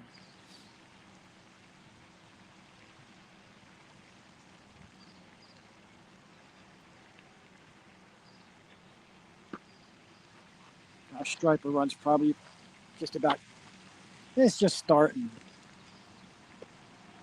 Still a few weeks yet before it really gets going.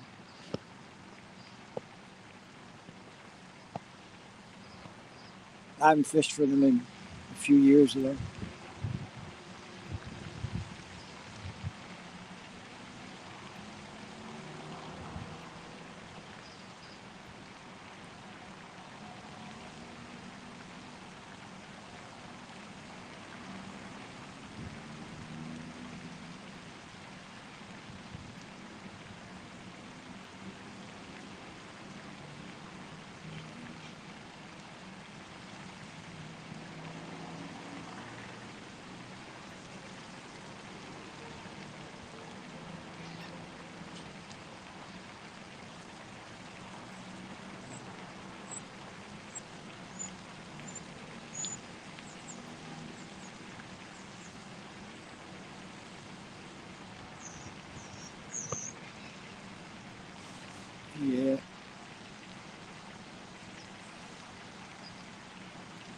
But at least you got the potential there.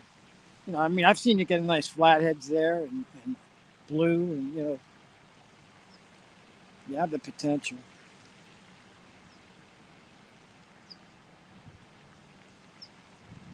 The only one thing I am pretty glad about is like we don't have the problem here with the gar. You know, like I watch a lot of lives where people are just having the gar mess with them, and even though we do have bowfin, I don't think I've ever caught a bowfin here. Not just this body of water, but anywhere I fished, I've never caught a bowfin.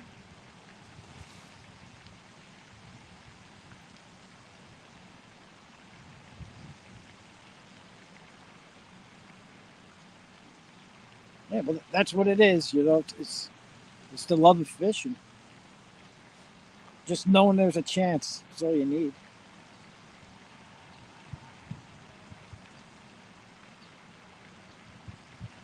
Last fall, I was fishing a park pond uh, near my house, and for channel cats, you know, oh, it's in there, channel cats, bluegill. But I was fishing for channel cats. The rod went down, and I was like, boy, this is probably going to be the nicest channel cat I ever got out of here. And it ended up being a 16-pound flathead. That flathead shouldn't be there. There's no creek that goes into there, and usually it's just that they just end up filling that park pond. Believe it or not, I believe from a fire hydrant if they need to. I think it, uh, you know, rainfall keeps it pretty much where it's at. But in years of drought, like I've seen them actually open up the fire hydrant on the street there, and a fire truck will come and actually fill that pond up. You know, bring the water level up. So that kind of changes the whole game because I caught it, you know, and released it, you know, and I know it's still there. So there's always the potential now. I know that. You know, before I just was like, man, there's nothing in here. So now I know there's always a chance. And that's what it's all about. So,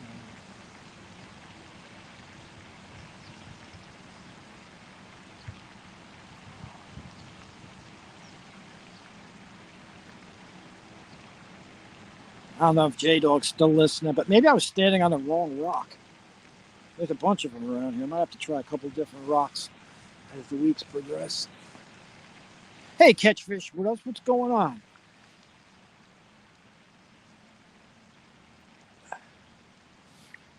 Thanks for stopping in. Probably a few minutes of shutting it down, but been out here for just about 4 hours. Got a couple channel cats. Missed a few. Laughed a lot. And really slowed down the last, 2 hours. Slowdown really non-existent. Every once in a while, I'll get a bite just to kind of keep me in the game. But fixing to end this, and then I'll still fish, but go back to the Jeep there, which is just a few feet behind me, and warm up a little bit. But believe it or not, it got kind of chilly and raw out here today, and I can hear it in my voice. It's kind of setting in on me, so I'll go in there, warm up a bit, watch the rods from there, and probably fish till about noon. You know, like I said earlier, there's fish till noon, and I'll probably go out again this evening somewhere else. Squeeze in maybe a couple hours tomorrow morning. It's a long winter, you know. Gotta get a good fix of it in. Yeah, you got in the storms too, huh? Yeah, J Dog. I am left-handed. You're right. I could use I could use a right-handed reel, but why I prefer the left, because like I'm ambidextrous. Why I like the left-handed reels is my net hand is stronger with my left. So like if I'm holding the rod and I have to scoop and net a fish, I just want that net in my left hand. And you know, when you got the rod with the left-handed reel, if you're raising the rod, you're getting a net under it. I need to take a quick crank on the reel. It's on that side. Like I could just reach up, spin the reel once or twice, and then get back under the fish. But yeah, just growing up, I always, I used to use a lot of spinning reels, but ocean fishing on the boat, we always had the conventional reels, and the handles were on the right side.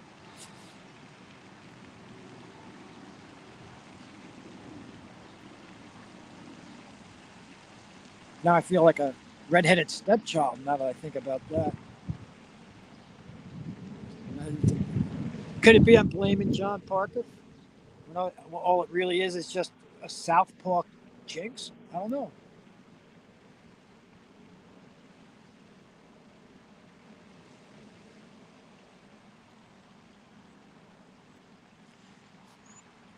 Catch fish with us. Do your channels get any size to them?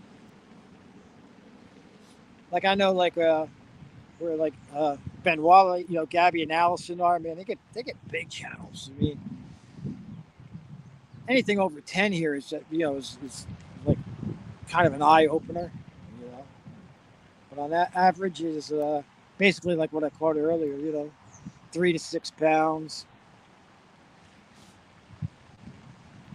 is your mainstay. You get an 8 now and then.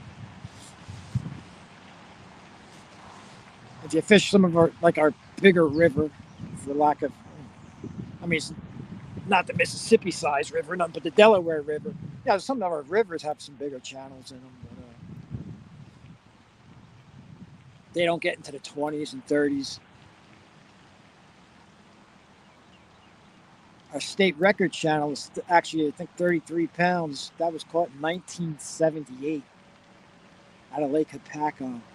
And I've never even heard of a fish coming anywhere near that in my life.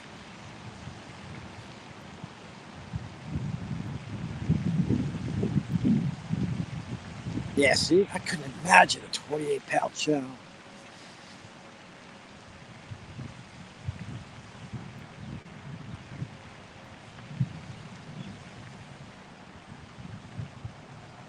See, I'd rather get personally, I'd rather have a 28-pound channel than a 50-pound blue.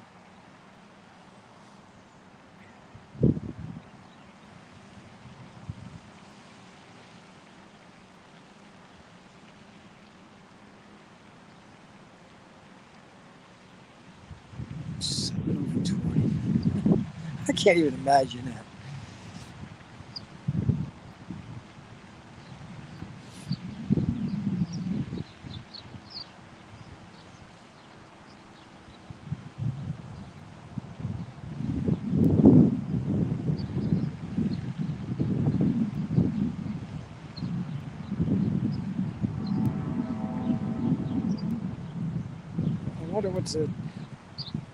I wonder why that is. Like, what's the difference? What keeps our fish from growing to that size? Maybe it's the bait fish or something,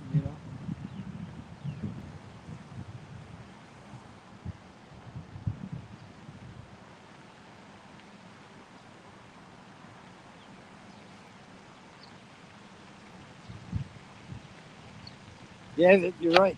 I think channels give a great fight. In fact, that's why I used to always say pound for pound. They might be the toughest. But like I said, I've never hooked in a 20-plus channel. I can imagine if they fight with the same heart as some of these smaller ones do here, especially a river, a river channel. It's much stronger than the ones we pull out of the ponds. It's just a different breed.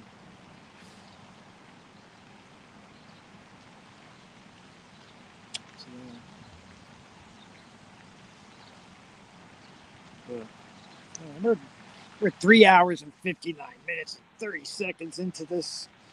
So I think I'm going to shut her down and let you good people who are so kind enough to come in and keep me company and joke around and take time out of your day to come in here. I appreciate it. And, get out fishing today. Be safe. Good luck, and all the guys dealing with the storms. I hope everything goes okay. No damage. And we'll catch you around next time. And if not me alive, I'll be on your lives. I'll be watching. All right, everyone. Have a great day. Be good. Stay safe.